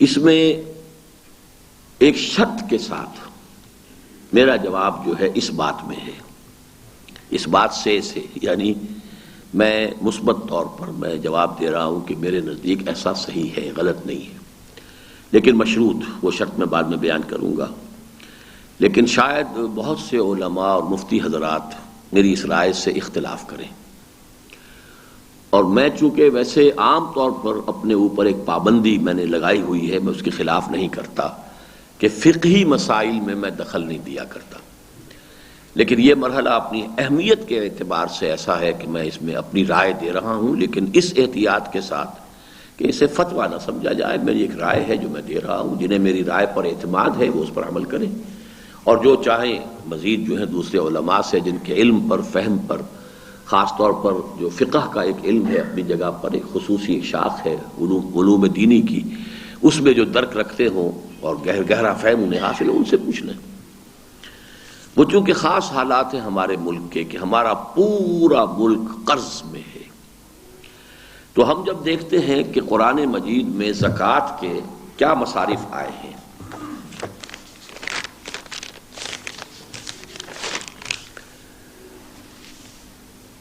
تو یہی ایک آیت ہے جو ہمیشہ کوٹ ہوتی ہے، یہ سورہ توبہ کی آیت نمبر 60 ہے، انما الصدقات للفقراء والمساکین والعاملین علیہا والمؤلفۃ قلوبہم وفی الرقاب والغارمین وفی سبیل اللہ وابن السبیل فریضۃ من اللہ واللہ علیم حکیم۔ اس آیت کی روح سے فقہاء نے 8 مدات معین کی ہیں کہ جن میں زکوٰۃ خرچ کی جا سکتی ہے، اور ان میں یہ بھی جان لیجئے کہ قرآن مجید میں ایسی چیزوں میں جو ترتیب ہوتی ہے وہ بڑی اہمیت کی حامل ہوتی ہے۔ یقیناً صدقات یہاں مراد زکوٰۃ ہے۔ انما الصدقات للفقراء والمساکین، 2 ہیں شقیں جو سب سے پہلے ہیں، سب سے مقدم ہیں۔ فقراء مفلس لوگ، مساکین محتاج لوگ۔ اب ان دونوں میں فرق کیا ہے؟ مسکنت کا لفظ آتا ہے کم ہمتی کے لیے، کوئی شخص ہے کہ جس کو آج کل ہم کہہ دیتے ہیں نیورستھینیا ہے، نروس بریک ڈاؤن ہے، کوئی اور کسی نفسیاتی سبب سے کام کرنے کی ہمت ہی نہیں، ویسے اچھی بھلی 2.5 من کی لاش نظر آتا ہے، لیکن معلوم ہوتا ہے اندر سے کوئی اس کی جو ایک اعصابی کمزوری ہے وہ ایسی ہو گئی ہے کہ ہمت نہیں رہی ہے۔ ایسے لوگوں کے لیے، اور فقراء جو بالفعل جو ہیں، جو مفلس ہیں، قلاش ہیں، ضرورت مند ہیں، تو یہ 2 تو ہیں اولین مصرف زکوٰۃ کے۔ اور جو شخص بھی زکوٰۃ نکالے اس کا فرض اولین یہ ہے کہ اپنے قریب میں، اور قریب میں سب سے پہلے اپنے قرابت داروں میں، رشتہ داروں میں، تو دیکھیں ایسے اگر لوگ ہیں تو ان کو زکوٰۃ دینا اولین ہوگا، باقی سارے مصارف بعد میں آئیں گے۔ اور جب اسلامی حکومت ہوگی اور اس میں زکوٰۃ صحیح طریقے پر کلیکٹ کی جائے گی تو بھی سب سے پہلا حق جو ہوگا اور اس کے اندر پرائرٹی جو ہوگی وہ یہی ہے کہ وہ، بلکہ اس میں یہ بھی دیکھا جائے گا کہ جس علاقے کی زکوٰۃ ہے وہ اسی علاقے کے اولین جو مستحق ہوں گے وہ اس علاقے کے جو غرباء اور مساکین اور فقراء ہیں۔ تو پہلی دو شقیں ہیں، والعاملین علیہا والمؤلفۃ قلوبہم، یہ دو اور ہو گئی۔ جو لوگ اس پر کام کریں گے ملازم ہوں گے، وصول کرنی ہے زکوٰۃ تو آخر کیسے وصول ہوگی؟ کچھ لوگ ملازم رکھے جائیں گے جو تحصیلدار جیسے ہم کہتے ہیں۔ تحصیلدار کیوں تحصیلدار کہلاتا تھا؟ وہ لگان وصول کرتا تھا۔ پھر ایک محکمہ ہوتا تھا واصل باقی نویس، تو میرے والد چونکہ ایک زمانے میں صدر واصل باقی نویس تھے ضلع میں، تو میں حیران تھا یہ کیا لفظ ہے واصل باقی نویس، اور اتنی ثقیل اصطلاحات عربی کی چل رہی تھی انگریز کے دور میں۔ یعنی یہ کہ جو اکاؤنٹس ہوتے تھے لگان وغیرہ کے، اب کوئی شخص آ گیا دیہاتی کے صاحب میرے ذمہ 10,000 تھا، یہ 1,000 تو آپ لے لیجئے، تو واصل وصول کرنے والا 1,000 تو وصول کرے اور اب اسے لکھ کر دے باقی کیا رہ گیا ہے، تاکہ وہ اس کی جو ہے وہ سوچ بعد میں کرے۔ تو عربی فارسی تو یہ ہر تحصیل میں بھی ہوتے تھے واصل باقی نویس، اور پھر صدر واصل باقی نویس جو ہے وہ ضلع میں ہوتا تھا۔ تو یہ اصطلاحات ہیں۔ تو اب جو بھی تحصیلدار ہوگا، واصل ہوگا، وصول کرنے والا ہوگا، اس کی تنخواہ بھی اس میں سے جائے گی۔ والمؤلفۃ قلوبہم، اور ایک ایسا دور جب کہ ابھی اسلام کے غلبے کی تحریک چل رہی ہو، جیسے کہ چل رہی تھی دور نبوی میں، تو تالیف قلب کی بھی ایک مد تھی کہ فرض کیجئے ایک شخص معاشرے میں بااثر ہے ذرا ظرف کا کم، اب اس کو اگر کسی ذریعے سے کچھ اس کو مال دے کر اس کے دل کو نرم کیا جا سکے، جس سے کہ ہماری اس تحریک کو جو ہے وہ فائدہ پہنچے اور عوام کے لیے بہتری پیدا ہو جائے، آسانی پیدا ہو جائے، تالیف قلب، لوگوں کے دلوں میں الفت پیدا کرنے کے لیے، اس مد کے بارے میں حضرت عمر نے فتویٰ دے دیا تھا کہ اب یہ مد ختم ہو چکی، اب اسلام کا غلبہ ہے، اب تو لوگ اپنی غرض کے لیے بھی اسلام کی طرف آتے ہیں، تو اب یہ مؤلفۃ قلوبہم کی جو مد جو ہے وہ اب ختم ہو گئی ہے۔ لیکن قرآن مجید میں ہے پھر کوئی تحریک ہو اسی نہج پر چل رہی ہو اور وہاں بھی کوئی معلوم ہو ایک شخص جو ہے وہ بہت مخالفت کر رہا ہے، اور لیکن یہ کہ اگر اس کے ساتھ کوئی اس طرح کا معاملہ تالیف قلب کا کیا جائے تو اس تحریک کے لیے مفید ہو سکتا ہے، تو اسے بھی زکوٰۃ میں سے دیا جا سکتا ہے۔ مجھے لطیفہ یاد آ رہا ہے کہ ہمارے مولانا عبدالجلیل صاحب ہوتے تھے منٹگمری میں، جو سائیوال کہلاتا ہے، اہل حدیث عالم تھے، وہ پرانے زمانے کے ان عالموں میں سے کہ جو واقعتاً جنہوں نے درویشی کی زندگی گزاری، اور پھر یہ کہ گاؤں گاؤں جاتے تھے، تبلیغ کرتے تھے، مخالفتیں ہوتی تھیں، ماریں بھی کھاتے تھے، تو وہ ایک لطیفہ بیان کیا کرتے تھے کہ میں نے 2 آنے میں ایک مولوی خرید لیا۔ معلوم ہوا کہ ایک شہر میں لوگوں نے کہا وہاں مت جانا تمہاری پٹائی ہو جائے گی، گاؤں میں وہاں تو مولوی جو ہے وہ وہابیوں کو یہ کرتا ہے، وہ کرتا ہے، اس طرح کرتا ہے۔ تو یہ نماز سے کچھ پہلے چلے گئے، مولوی صاحب کو بلا کر مسجد ہی کے وہ جو دکانیں ہوتی کسی حلوائی کی دکان تھی، تو کچھ انہوں نے 6 پیسے کی یا 1 آنے کا دودھ لیا، اور 1 آنے کا یا 2 پیسے کا جو بھی ہے انہوں نے اس کے اندر جلیبی ڈال کر وہ مولوی صاحب کو کھلائی۔ اب اس سے ان کا دل اتنا نرم ہو گیا کہ انہوں نے پھر تقریر میں ان کی کوئی نہیں کہا۔ بہرحال اتنا تو آدمی شرم کرتا ہے، لحاظ کرتا ہے، دودھ جلیبی کھائیے۔ تو یہ لطیفہ وہ سنایا کرتے تھے کہ میں نے 2 آنے میں مولوی کو خرید لیا تھا۔ یہ چیز بھی ہے اور یہ اس قرآن میں ہے موجود، مؤلفۃ قلوبہم، اگرچہ ہمیں بظاہر یہ بات اچھی معلوم نہیں ہوتی، لیکن یہ کہ اس حکیم کی طرف سے ہے کہ جو تقاضے عملاً ہوتے ہیں معاشرے کے اندر وہ ان کو بھی صحیح جو ہے ڈیو ریگارڈ اللہ تعالیٰ کی طرف سے دیا جاتا ہے۔ اب تو جو قسطیں آ رہی ہیں وَفِي الرِّقَابِ وَالْغَارِمِينَ عَلَيْهِ وَالْغَارِمِينَ، رقاب گردنوں کا چھڑانا، اور رقاب ہی میں ہے قرض سے نجات دلانا۔ گردن چھڑا دینا، گردن چھڑانا ایک ہوتا تھا غلامی، کوئی شخص غلام ہے، اب اس کو خرید کر زکوٰۃ کے پیسے سے خرید کر اسے آزاد کر دیا جائے، تو گویا کہ اسے ایک مخمصے سے نکال دیا گیا، وہ غلامی سے نکل گیا، تو اس کے لیے بھی زکوٰۃ خرچ ہو سکتی ہے۔ غارمین وہ ہوتے تھے جن پر کوئی تاوان پڑ گیا، یہ قبائلی زندگی میں خاص طور پر ہوتا تھا، آپ کے قبیلے کے کسی شخص نے دوسرے قبیلے کے کسی شخص کو قتل کر دیا، اب جو تاوان آپ پر پڑے گا، جو آپ کو دینی ہے رقم، تو پھر یہ ہے کہ وہ رقم پھر قبیلے میں تقسیم ہوتی تھی، قریب کے لوگوں میں، ایک آدمی کے دینے کے لیے مشکل ہو جاتا تھا۔ تو یہ غارمین یا کسی اور قسم کا کسی کے اوپر آفت آ گئی ہے تو یہ غارمین ہے، کسی پر تاوان پڑ گیا ہے، کسی کے اوپر کوئی بوجھ آ گیا ہے، تو اس کو بھی اس بوجھ سے نجات دلانا۔ اب یہ دو بھی، یہ جو جوڑا ہے وہ بھی تقریباً ایک دوسرے کے مشابہ ہے، یعنی جیسے فقراء اور مساکین مشابہ ہیں، والعاملین علیہا والمؤلفۃ قلوبہم وفی الرقاب وفی الغارمین وفی سبیل اللہ وابن السبیل۔ اس میں لفظ سبیل کے اشتراک نے ان کو بھی ایک جوڑا بنا دیا ہے، فی سبیل اللہ، اللہ کے راستے میں، جہاد کے لیے، جد و جہد کے لیے، دعوت اسلامی کے فروغ کے لیے خرچ کرنا، یہ فی سبیل اللہ ہے۔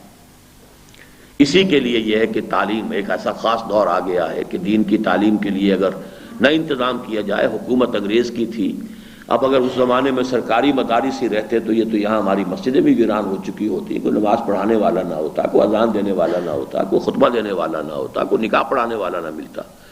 لہذا جو بھی کیا علماء نے، ہم ان پر جب تنقید کرتے ہیں تو وہ بھی ایک پہلو ہے کہ انہوں نے دنیاوی تعلیم کو بالکل نظر انداز کر دیا، بالکل یکرخی تعلیم کر لی، لیکن اس کا مثبت پہلو لیجئے کہ انہوں نے اس دور میں یہ کام کیا ہے اور روکھی سوکھی کھا کر گزارا کیا ہے، بہت اپنا پیٹ کاٹ کر وہ لوگ بیٹھے رہے ہیں، انہوں نے مدرسے بنائے ہیں جا بجا، اور ایسے مدرسے تو جو اب آپ بنوری ٹاؤن میں جا کر دیکھیں، عالی شان اور جامع اشرفیہ دیکھیں، یہ کہاں ہوتے تھے؟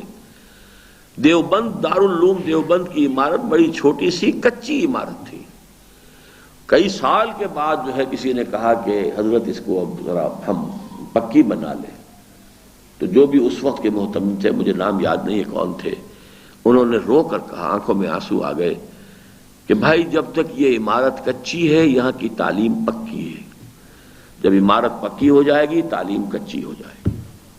اور اس کے بعد ہوا ہے، وہ جو بھی بڑے بڑے ہال بن گئے اور یہ ہوا، اب 100 برس کے بعد جو کچھ جشن ہوا تھا 100 سالہ، کیونکہ میں اس کا ایک عینی شاہد بھی ہوں، دیکھ آیا ہوں کس طرح جوتیوں میں دال بٹ رہی تھی، تو یہ چیزیں اپنی جگہ پر ہیں۔ تو وہ یہ فی سبیل اللہ، جہاد، تعلیم دین، وابن السبیل، اور راہ گزر، مسافر۔ یہ اسی روایت کے حوالے سے مسجدوں میں کوئی شخص کھڑا ہو جاتا ہے، مجھے پشاور جانا ہے، پیسہ نہیں ہے، مجھے دے دیجئے، کراچی جانا ہے، یہاں آیا تھا کچھ پیسہ دے دیجئے۔ اصل میں ابن السبیل کی ایک مد رکھی گئی ہے، کیونکہ اس زمانے میں نہ تو سرائیں تھی، نہ کہیں کوئی اس طرح کے انتظامات تھے سفر کے، اور نہ یہ ہوٹل تھے، تو یہ کہ اور پھر یہ کہ سفر میں ڈاکے پڑتے تھے، چوریاں ہو جاتی تھیں، کوئی حفاظت نہیں تھی، کوئی شخص گھر میں کھاتا پیتا ہے لیکن اثناء سفر میں اس پر کوئی ایسی وپتا پڑ گئی ہے کہ واقعتاً سٹرینڈڈ ہے اب وہ، تو اس کے لیے بھی زکوٰۃ سے مدد دی جا سکتی۔ یہ 8 مدیں ہیں، ان میں سے میں سمجھتا ہوں نمبر 1 تو یہ ہے کہ فی سبیل اللہ کے حق کے علاوہ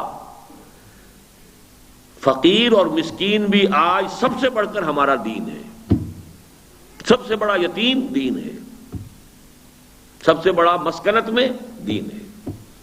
تو دین کے لیے کام کرنے والوں کے لیے خاص طور پر، جیسے سورہ بقرہ میں آیا ہے، خاص طور پر ان لوگوں کے لیے الذین احصروا فی سبیل اللہ، جو اللہ کی راہ میں گھر گئے ہیں، یعنی اپنی معاش کے لیے جد و جہد نہیں کر سکتے، ہمہ وقت لگے ہوئے ہیں، وہ کوئی اپنا پروفیشن، اپنا دھندا نہیں چلا سکتے، احصروا فی سبیل اللہ۔ پھر یہ کہ وہ چونکہ فقیر نہیں ہے، وہ کہیں لا یسألون الناس الحافا، وہ لوگوں سے مانگیں گے نہیں، لیکن یہ کہ تعرفہم بسیماہم، تم پہچان لو گے، چہرے کے اوپر تو اثرات ہوتے ہیں۔ اگر کوئی شخص مفلسی میں ہے، اور جیسا آپ آج کہہ دیں گے کہ انڈر نرشڈ ہے اگر کوئی شخص، تو نظر تو آ جائے گا۔ اس حوالے سے تم خود ان کو تلاش کر کر کے انفاق فی سبیل اللہ کا جو ہے خاص مصرف وہاں بیان کیا گیا۔ بہرحال اس حوالے سے جو کچھ مجھے عرض کرنا ہے وہ یہ ہے کہ اس وقت پوری قوم پھر رقاب بھی ہے اور غارمین میں بھی شامل ہے، ہمارا ملک، لہذا میرے نزدیک زکوٰۃ کا یہ مصرف صحیح ہے اور ہمیں اس میں یہ مال دینا چاہیے۔ شرط کیا ہے؟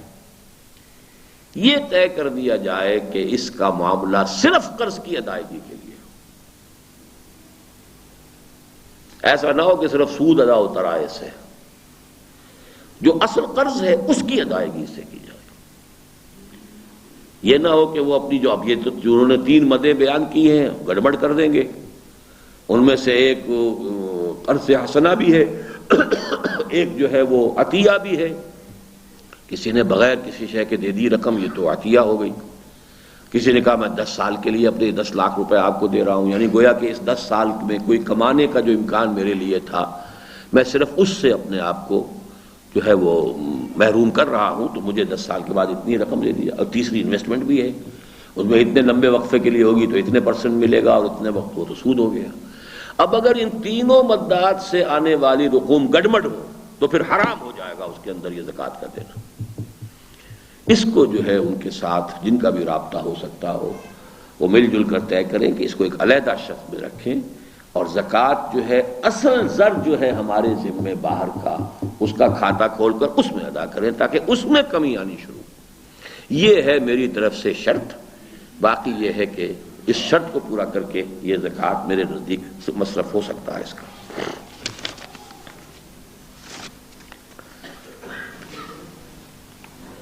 اتوار کی چھٹی کے بعد نماز جمعہ کے ضمن میں ایک تجویز درج ذیل ہے۔ جمعہ کی نماز 5 بجے ادا کی جائے اور 1 بجے سے 2 بجے تک تقریر کی جائے۔ اس سے ایک تو نماز جمعہ کے لیے آبادی میں بہت زیادہ اضافہ ہو جائے گا، اور دوسرے سننے والے لوگ اطمینان سے آپ کا خطاب سن سکیں گے، اور اس میں بھی تعداد میں اضافہ ہوگا۔ محمد یونس صاحب۔ اس پر تو میں نے خود غور کیا، سوچا، پھر ہمارے مرکزی اسرے میں اس پر گفتگو ہوئی اور اس خیال کو ساتھیوں نے قبول نہیں کیا، اس لیے کہ اول تو یہ ہے کہ جو تو ہیں کاروباری لوگ وہ تو جا کر پھر اپنی جو ہے کوئی اوبلیگیٹری چھٹی تو نہیں ہے، سرکاری دفاتر میں تو چھٹی ہو جائے گی، باقی دکاندار لوگ تو غالباً جہاں تک مجھے معلوم ہے کوئی شرط لازم تو یہ نہیں کہ چھٹی ضرور کریں، تو یعنی کاروباری لوگ تو جائیں گے، بیٹھیں گے، کاروبار کریں گے۔ اور واقعتاً یہ ہے کہ مختصر کر دینا تقریر کا تو اپنی جگہ پر ہے کہ میں کوشش کروں، بعض ہمارے ساتھیوں کا خیال ہے جیسا کہ میں نے اعلان بھی کر دیا تھا صرف 1 گھنٹے کی تقریر ہو، جیسے آج میں نے 1 گھنٹے میں بات اپنی پوری کی ہے، تو میں نے یہ سوچا ہے کہ میں آئندہ جو کئی مضامین رکھ لیتا ہوں ایک ہی تقریر میں، اس کو چھوڑ کر کسی ایک ہی مسئلے پر گفتگو ہو تو انشاءاللہ وہ 1 گھنٹے میں، بلکہ ہمارے بعض سینئر ساتھیوں کا خیال ہے کہ 50 منٹ کر لیں تو اچھا ہے تاکہ وہ 1:30 بجے جماعت کھڑی ہو جائے۔ تو یہ میں بھی ابھی اور سوچ لوں گا اور اس تجویز پر بھی مزید دوبارہ بھی غور کر لیں گے۔ ہمارا اب بھی وہ اجتماع ہے اس مرکزی اسرے کا۔ اب آپ نے ہفتے وار درس قرآن کا سلسلہ دوبارہ شروع کیا اور اس کو ہفتے کے روز شروع کیا۔ اس سلسلے میں عرض یہ ہے کہ اب ہفتہ ویکینڈ ہوگا، اس سے پہلے جمعرات ویکینڈ ہوتی تھی۔ اس بارے میں گزارش یہ ہے کہ آپ درس قرآن اتوار کی صبح کو شفٹ کر لیں تو بہت اچھا ہوگا، اور اس سے زیادہ اور اچھا ہوگا کہ جمعے کی نماز تو کوئی اور پڑھائے اور گفتگو کرے، لیکن آپ اپنی گفتگو اتوار کے روز کر لیا کریں تو اور بہتر ہوگا۔ بہرحال یہ تجاویز ہیں، اس کو ہم دیکھ لیں گے ابھی۔ جی یہ تو کل جمعے میں نے مفصل گفتگو اس پر کی ہے، ہاں، لیکن میں بتا دیتا ہوں آپ کو کہ میرے نزدیک جہاں تک تو تعطیل کا تعلق ہے اس کا اسلام میں کوئی تصور نہیں۔ تعطیل یعنی آرام کے لیے معطل کر دینا، معطل ہو جانا، یہ تصور جو ہے یہ در حقیقت تورات میں ایک اضافہ ہو کر دیا تھا، جبکہ تورات گم ہو گئی تھی سن 587 قبل مسیح میں، جب نیبوکڈنیزر نے حملہ کیا تھا یروشلم کو تباہ کیا تھا، اور اسی وقت تورات بھی گم ہو گئی۔ 6 لاکھ انسانوں کو قتل کیا تھا اور 6 لاکھ یہودیوں کو قیدی بنا کر بیبیلونیا لے گیا تھا۔ تقریباً 100 برس وہ کیپٹیوٹی میں رہے وہاں۔ اس کے بعد جب واپس آئے ہیں، جب خسرو نے، سائرس نے، جسے قرآن ذوالقرنین کہتا ہے، اس نے جب حملہ کیا بیبیلونیا پر تو اس نے یہودیوں سے کہا تم جاؤ اور اپنا شہر اور ہیکل دوبارہ آباد کر سکتے ہو۔ تب یہ گئے، اب انہوں نے بیٹھ کے تورات اپنے حافظے سے لکھی، تو اس میں ایک اضافہ ہو گیا، جیسا قرآن مجید میں ہے، کئی جگہ ہے کہ اللہ تعالیٰ نے آسمان اور زمین 6 دنوں میں بنائے، بار بار ہے۔ تو یہی مضمون تورات میں بھی تھا، لیکن وہ اب لکھنے والے نے کوئی جملہ اس میں بڑھا دیا کہ 6 دن میں اس نے یہ کائنات بنائی اور 7ویں دن آرام کیا۔ تو یہ آرام کا کانسیپٹ جو ہے وہ وہاں سے ہے، جبکہ قرآن مجید میں سورہ قاف میں فرمایا گیا وَلَقَدْ خَلَقْنَا السَّمَاوَاتِ وَالْأَرْضَ وَمَا بَيْنَهُمَا فِي 6 أَيَّامٍ وَمَا مَسَّنَا مِن لُغُوبٍ، ہمیں کوئی تکان نہیں تاری ہوئی تھی کہ آرام کی ضرورت ہو۔ باقی جمعے میں جو فرض ہے وہ یہ ہے کہ تقریباً 2 گھنٹے کا وقفہ کہہ لیں، 1.5 گھنٹے کا وقفہ کہہ لیں، یعنی عین نماز کا جو معاملہ ہو تو 1 ہی گھنٹے کا ہوگا، باقی آنے جانے کا اضافہ کر لیجئے۔ اتنا وقفہ کر دیا جائے جمعے کے لیے تو چاہے صبح بھی اور شام کو بھی دفتر چلائیں، کاروبار کریں، شریعت کی روح سے کوئی اس میں حرام نہیں تھا۔ اس پہلو سے یہ تو دو باتیں ہوں گی بنیادی. باقی اگر یہ ضرورت محسوس ہوتی ہے کہ ہمیں لوگوں کی سہولت کے لیے کوئی دن آرام کا، کچھ اپنے نجی کاموں کے لیے، کچھ اور چیزوں کے لیے دینا ہے، تو میرے نزدیک پھر یہ ہے کہ اگر جمعے کی آدھی چھٹی کی ہے تو پھر دوسرا دن جو وہ دیں وہ ہفتے کا دیں، اتوار کا نہیں. اس لیے کہ یہ اب جب جمع ہو جائے گی جمعے کی آدھی چھٹی اور ہفتے کی ایک پوری چھٹی تو اس سے سہولت ہوگی، لوگ کہیں جائیں آئیں، کسی کو جانا ہے، سفر کرنا ہے تو وہ اس میں کر سکے گا. اب یہ آئسولیٹڈ چھٹی جمعے کی اور پھر یہ کہ ہفتے کی وہ اتوار کی چھٹی، ہمارے لیے جمعہ ایک گویا کہ ہمارے شاعری میں سے تو بن گیا، اس لیے کہ جب ایک طویل عرصے سے مسلمانوں نے یہی کیا کہ پھر وہ جمعے کے دن ہی کے لیے، اور یہ کہ جمعے کے دن پہلا وقت جو ہے میرے نزدیک وہ زیادہ ضروری ہے کہ اس میں چھٹی اگر دینی ہو کہ لوگ ذہناً تیار ہوں، غسل تازہ کر کے آئے ہوں، اور وہ اس کے لیے اب جو آدمی 4 گھنٹے کام کر کے آئے گا تو وہ تو اعصاب پر بھی تکان ہوگی، کسی نے ڈانٹ دیا ہے کسی کلرک کو، کسی باس نے، تو اس کے اثرات بھی ہوں گے، اور وہ غسل تازہ تو نہیں ہوگا، صبح کا کیا ہوا غسل جو ہے اس وقت تک تو اس کے اثرات زائل ہو جاتے ہیں، پسینہ بھی آ گیا ہوتا ہے. تو بہتر تو یہ ہے کہ وہ پھر جمعے کی صبح کی چھٹی ہو. یہ نہیں کر سکتے اور جمعے کی شام ہی کرنی ہے تو پھر ہفتے وار تعطیل میرے نزدیک ہفتے کو بہتر ہے بجائے اتوار کے. باقی سارے دن ہمارے لیے برابر ہیں.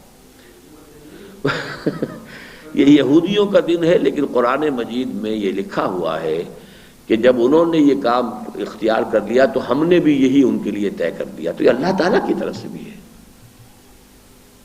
تو یہودی کون ہے؟ ہم سے پہلی مسلمان امت تو وہی ہے نا. تو اتوار کس کا دن ہے؟ پھر فرق کیا بات ہے جی؟ نہیں، اب بھی دیکھیے نا، اصل جو سارے کاروباری حلقے کے لوگوں نے جو اس کو پسند کیا ہے وہ تو ہے بینکنگ کا نظام، اور پوری دنیا میں کاروباری جو ہے روابط اس کے اعتبار سے برابر ہے. وہاں ویکینڈ 2 دنوں کا ہے، ہفتہ بھی ہے اتوار بھی ہے.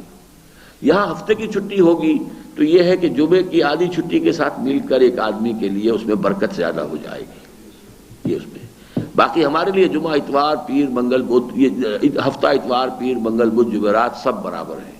ہونا تو یہ چاہیے جمعرات کی چھٹی کرے پوری اور جمعے کی آدھی چھٹی کرے پہلے کی، شام کو کام کروائیں. فَإِذَا قُضِيَتِ الصَّلَاةُ فَانتَشِرُوا فِي الْأَرْضِ وَابْتَغُوا مِنْ فَضْلِ اللَّهِ. لیکن اس صورت میں 4 دن جو ہے وہ آپ دنیا کے مالیاتی نظام سے کٹ جاتے ہیں. تو اس لیے بہتر یہ بہرحال یہ ہے، یہ کوئی خاص دینی مسئلہ نہیں ہے.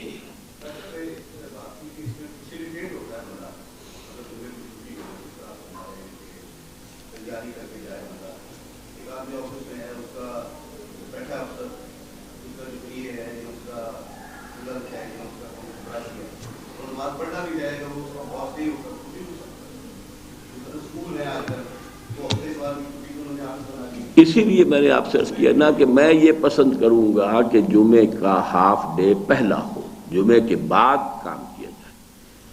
لیکن یہ کہ جمعے کی اگر مکمل چھٹی ہو تو اس میں بھی جو خباثتیں پیدا ہو گئی ہیں، ساری باراتیں اسی میں ہیں، سارے جمعے اسی میں ہیں، اور وہ عموماً دوپہر میں ہوتے ہیں، میچ اسی میں ہے، ثقافتی تقریبات اسی میں ہیں. تو واقعتاً جمعے کی چھٹی سے خیر کم اور شر زیادہ رونما ہوا ہے. اور کتنے لوگ ہوتے ہیں جو پہلے پہنچ جاتے ہیں مسجد میں. نہ علماء نے اس کی طرف یعنی کوئی خاص دلائی ہے ترغیب. پھر اکثر و بیشتر مسجدوں میں جو تقریریں کرنے والے ہوتے ہیں، عام آدمی جو جاتا ہے وہ جاتا ہی صرف خطبہ عربی کا سننے کے لیے ہے. وہ تو شاذ مسجدیں ہیں کہ جہاں لوگ شوق سے کوئی بات سننے کے لیے بھی جائیں، بہت گنتی آپ کر سکیں گے. اس لیے یہ مسئلہ بہرحال اس میں بہت سی رائے ممکن ہے. میں نے جو اپنی رائے سمجھی ہے وہ آپ کو دے دی ہے.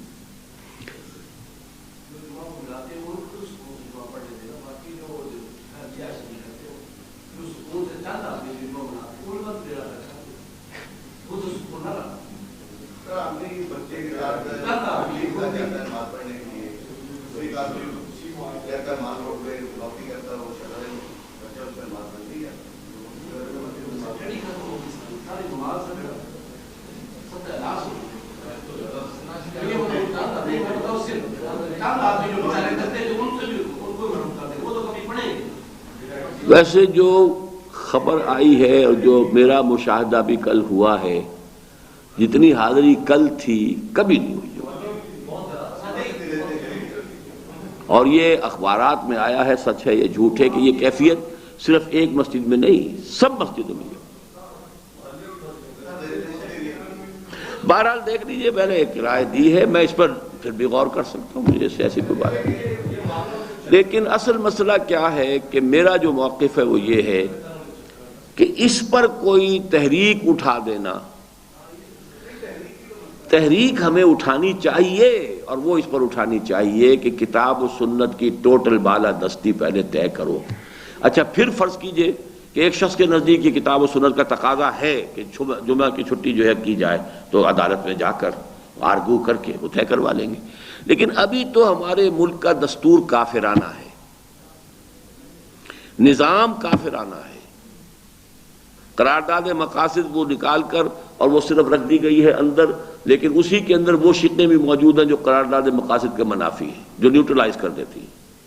پھر یہ کہ قرارداد مقاصد میں بھی اللہ کی وحدانیت اور اس کی جو الوہیت اور حاکمیت کا جو ہے وہ تصور تو ہے، رسول اللہ کا اور سنت کا تو کوئی ذکر ہی نہیں.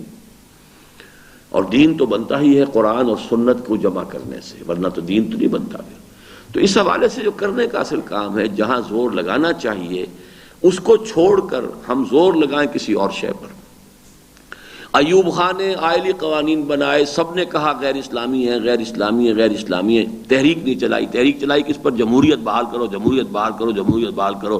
نتیجہ کیا ہوا؟ جمہوریت بحال ہوئی تو بھٹو صاحب مسلط ہو گئے. شامت اعمال ما صورت بھٹو گرفت. اب یا تو یہ کیا ہوتا کہ اس کے خلاف تحریک چلاتے، مجبور کرتے کہ یہاں پر جو اسلامی آئلی قوانین ہیں آپ ان میں کوئی ترمیم کرنے کا حق نہیں رکھتے. ہندوستان کے مسلمانوں نے یہ کروا لیا، راجیو گاندھی کے گھٹنے ٹکوا دیے. لیکن ہمارے یہاں تحریک جمہوریت پر. اب تحریک احتساب کیا معنی ہے احتساب کے؟ کون احتساب کرے؟ کس کو دے کر ڈنڈا بٹھا دیا جائے؟ صحیح معنی میں تو کوئی مارشل لا کے اندر تو کوئی نیک نیت قسم کا مارشل لا ایڈمنسٹریٹر تو وہ تو شاید احتساب کر سکے، باقی تو کوئی نہیں کر سکتا. قانون ہے، عدالت ہے، جرم ثابت کریں تب کسی کو کچھ جو ہے کیا جا سکتا ہے. یہ ہتھیلی پر سرسوں تو نہیں جوائی جا سکتی. تو یہ اصل میں محض ایک یعنی سیاسی ذہن رکھنے والے حضرات اس طرح کی بات کر رہے ہیں. چاہیے یہ کہ الاقرب فالاقرب، سب سے پہلے تو وہ دستور کے اندر ترمیم طے کروائیں، اس پر سب جمع ہو کر زور لگائیں. اچھا جی، آخری اعلان ہے. قرآن کالج لاہور میں فہم، یہی قرآن کالج ہے جس کے سر پر آپ بیٹھے ہوئے ہیں، یہ سر اس کا تاج ہے. یہ جو آڈیٹوریم ہے اس کے بیسمنٹ میں قرآن کالج ہے. لیکن بیسمنٹ سے آپ یہ نہ سمجھیے گا کوئی تنگ و تاریک جگہ ہے. اگر کبھی دن میں آ کر اس کا معائنہ کریں دیکھیں تو وہ ایک عمدہ اس کی بھی بلڈنگ ہے. تو اس میں فہم قرآن کے سلسلے میں شام کی عربی کلاس کا آغاز کیا جا رہا ہے. آغاز جو ہے وہ مورخہ 10 مارچ سے ہوگا سن 97. دورانیہ تقریباً 3 ماہ کا ہوگا. عربی بنیادی قواعد اس 3 مہینے میں پڑھا دیے جائیں گے، لیکن اس کے لیے لازم ہے جو شروع کریں پابندی کریں. ایک دن اس میں نہ آنا جو ہے اس سے پھر یہ ہے کہ وہ ایک سبق رہ گیا تو پھر اگلے دن جب آئیں گے تو وہ کچھ بلینک سا ہو جائے گا معاملہ. وہ 3 مہینے جو ہے وہ پختگی کے ساتھ، اور اس کے اندر اوقات ہوں گے شام 5 تا 7:30 بجے تک. ہفتے میں کتنے دن ہے یہ؟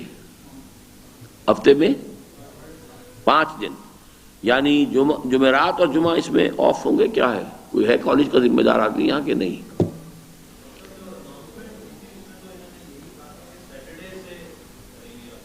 شروع کریں گے سیٹرڈے سنڈے.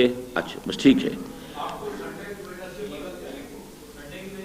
ابھی کچھ نہ کہیے، ابھی تو یہ ہے کہ اگر وہ فیصلہ کریں گے تو پھر اعلان کر دیں گے، لیکن 10 تاریخ تک ہے اس لیے ہو جائے گا اطلاع. کر دیا ہے کیا؟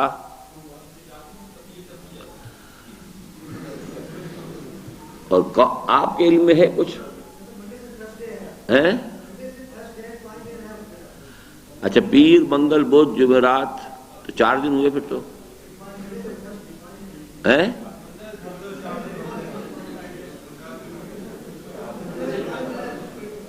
ہفتے میں 5 دن ہے، منڈے سے تھرسڈے تو 4 دن بنے. صاف کہہ دیجئے کہ کسی کو کچھ معلوم نہیں. جی اچھا تو پھر جمعہ تک ہے، پیر منگل بدھ جمعرات جمعہ، ہاں جمعے کی چھٹی ہے، آسانی سے لوگ جو ہے، تو یہ 5 دن 5 بجے سے 7:30 بجے تک اسی قرآن کالج میں غالباً اسی آڈیٹوریم میں یہ کلاس ہوگی، اور جو اس کے فارم داخلہ وغیرہ ہیں وہ کالج آفس سے بھی مل سکتے ہیں، لیکن یہاں بھی مجھے بتا گئے تھے عاطف کہ موجود ہیں، جو حضرات لینا چاہیں وہ لے سکتے ہیں۔ دعا مانگ لیجیے۔ سبحانک اللہم و بحمدک نشہد ان لا الہ الا انت نستغفرک و نتوب الیک۔ اللہم رب زدنا علما، اللہم رب زدنا علما، اللہم رب زدنا ایمانا و ہدى و علما نافعا و عملا صالحا و رزقا حلالا طیبا۔ اللہم ربنا نور قلوبنا بالایمان واشرح صدورنا للاسلام واجعلنا على نور منک۔ ربنا تقبل منا انك انت السميع العليم وتب علينا انك انت التواب الرحيم، وصلى الله تعالى على خير خلقه محمد وآله واصحابه اجمعين برحمتك يا ارحم الراحمين۔ جی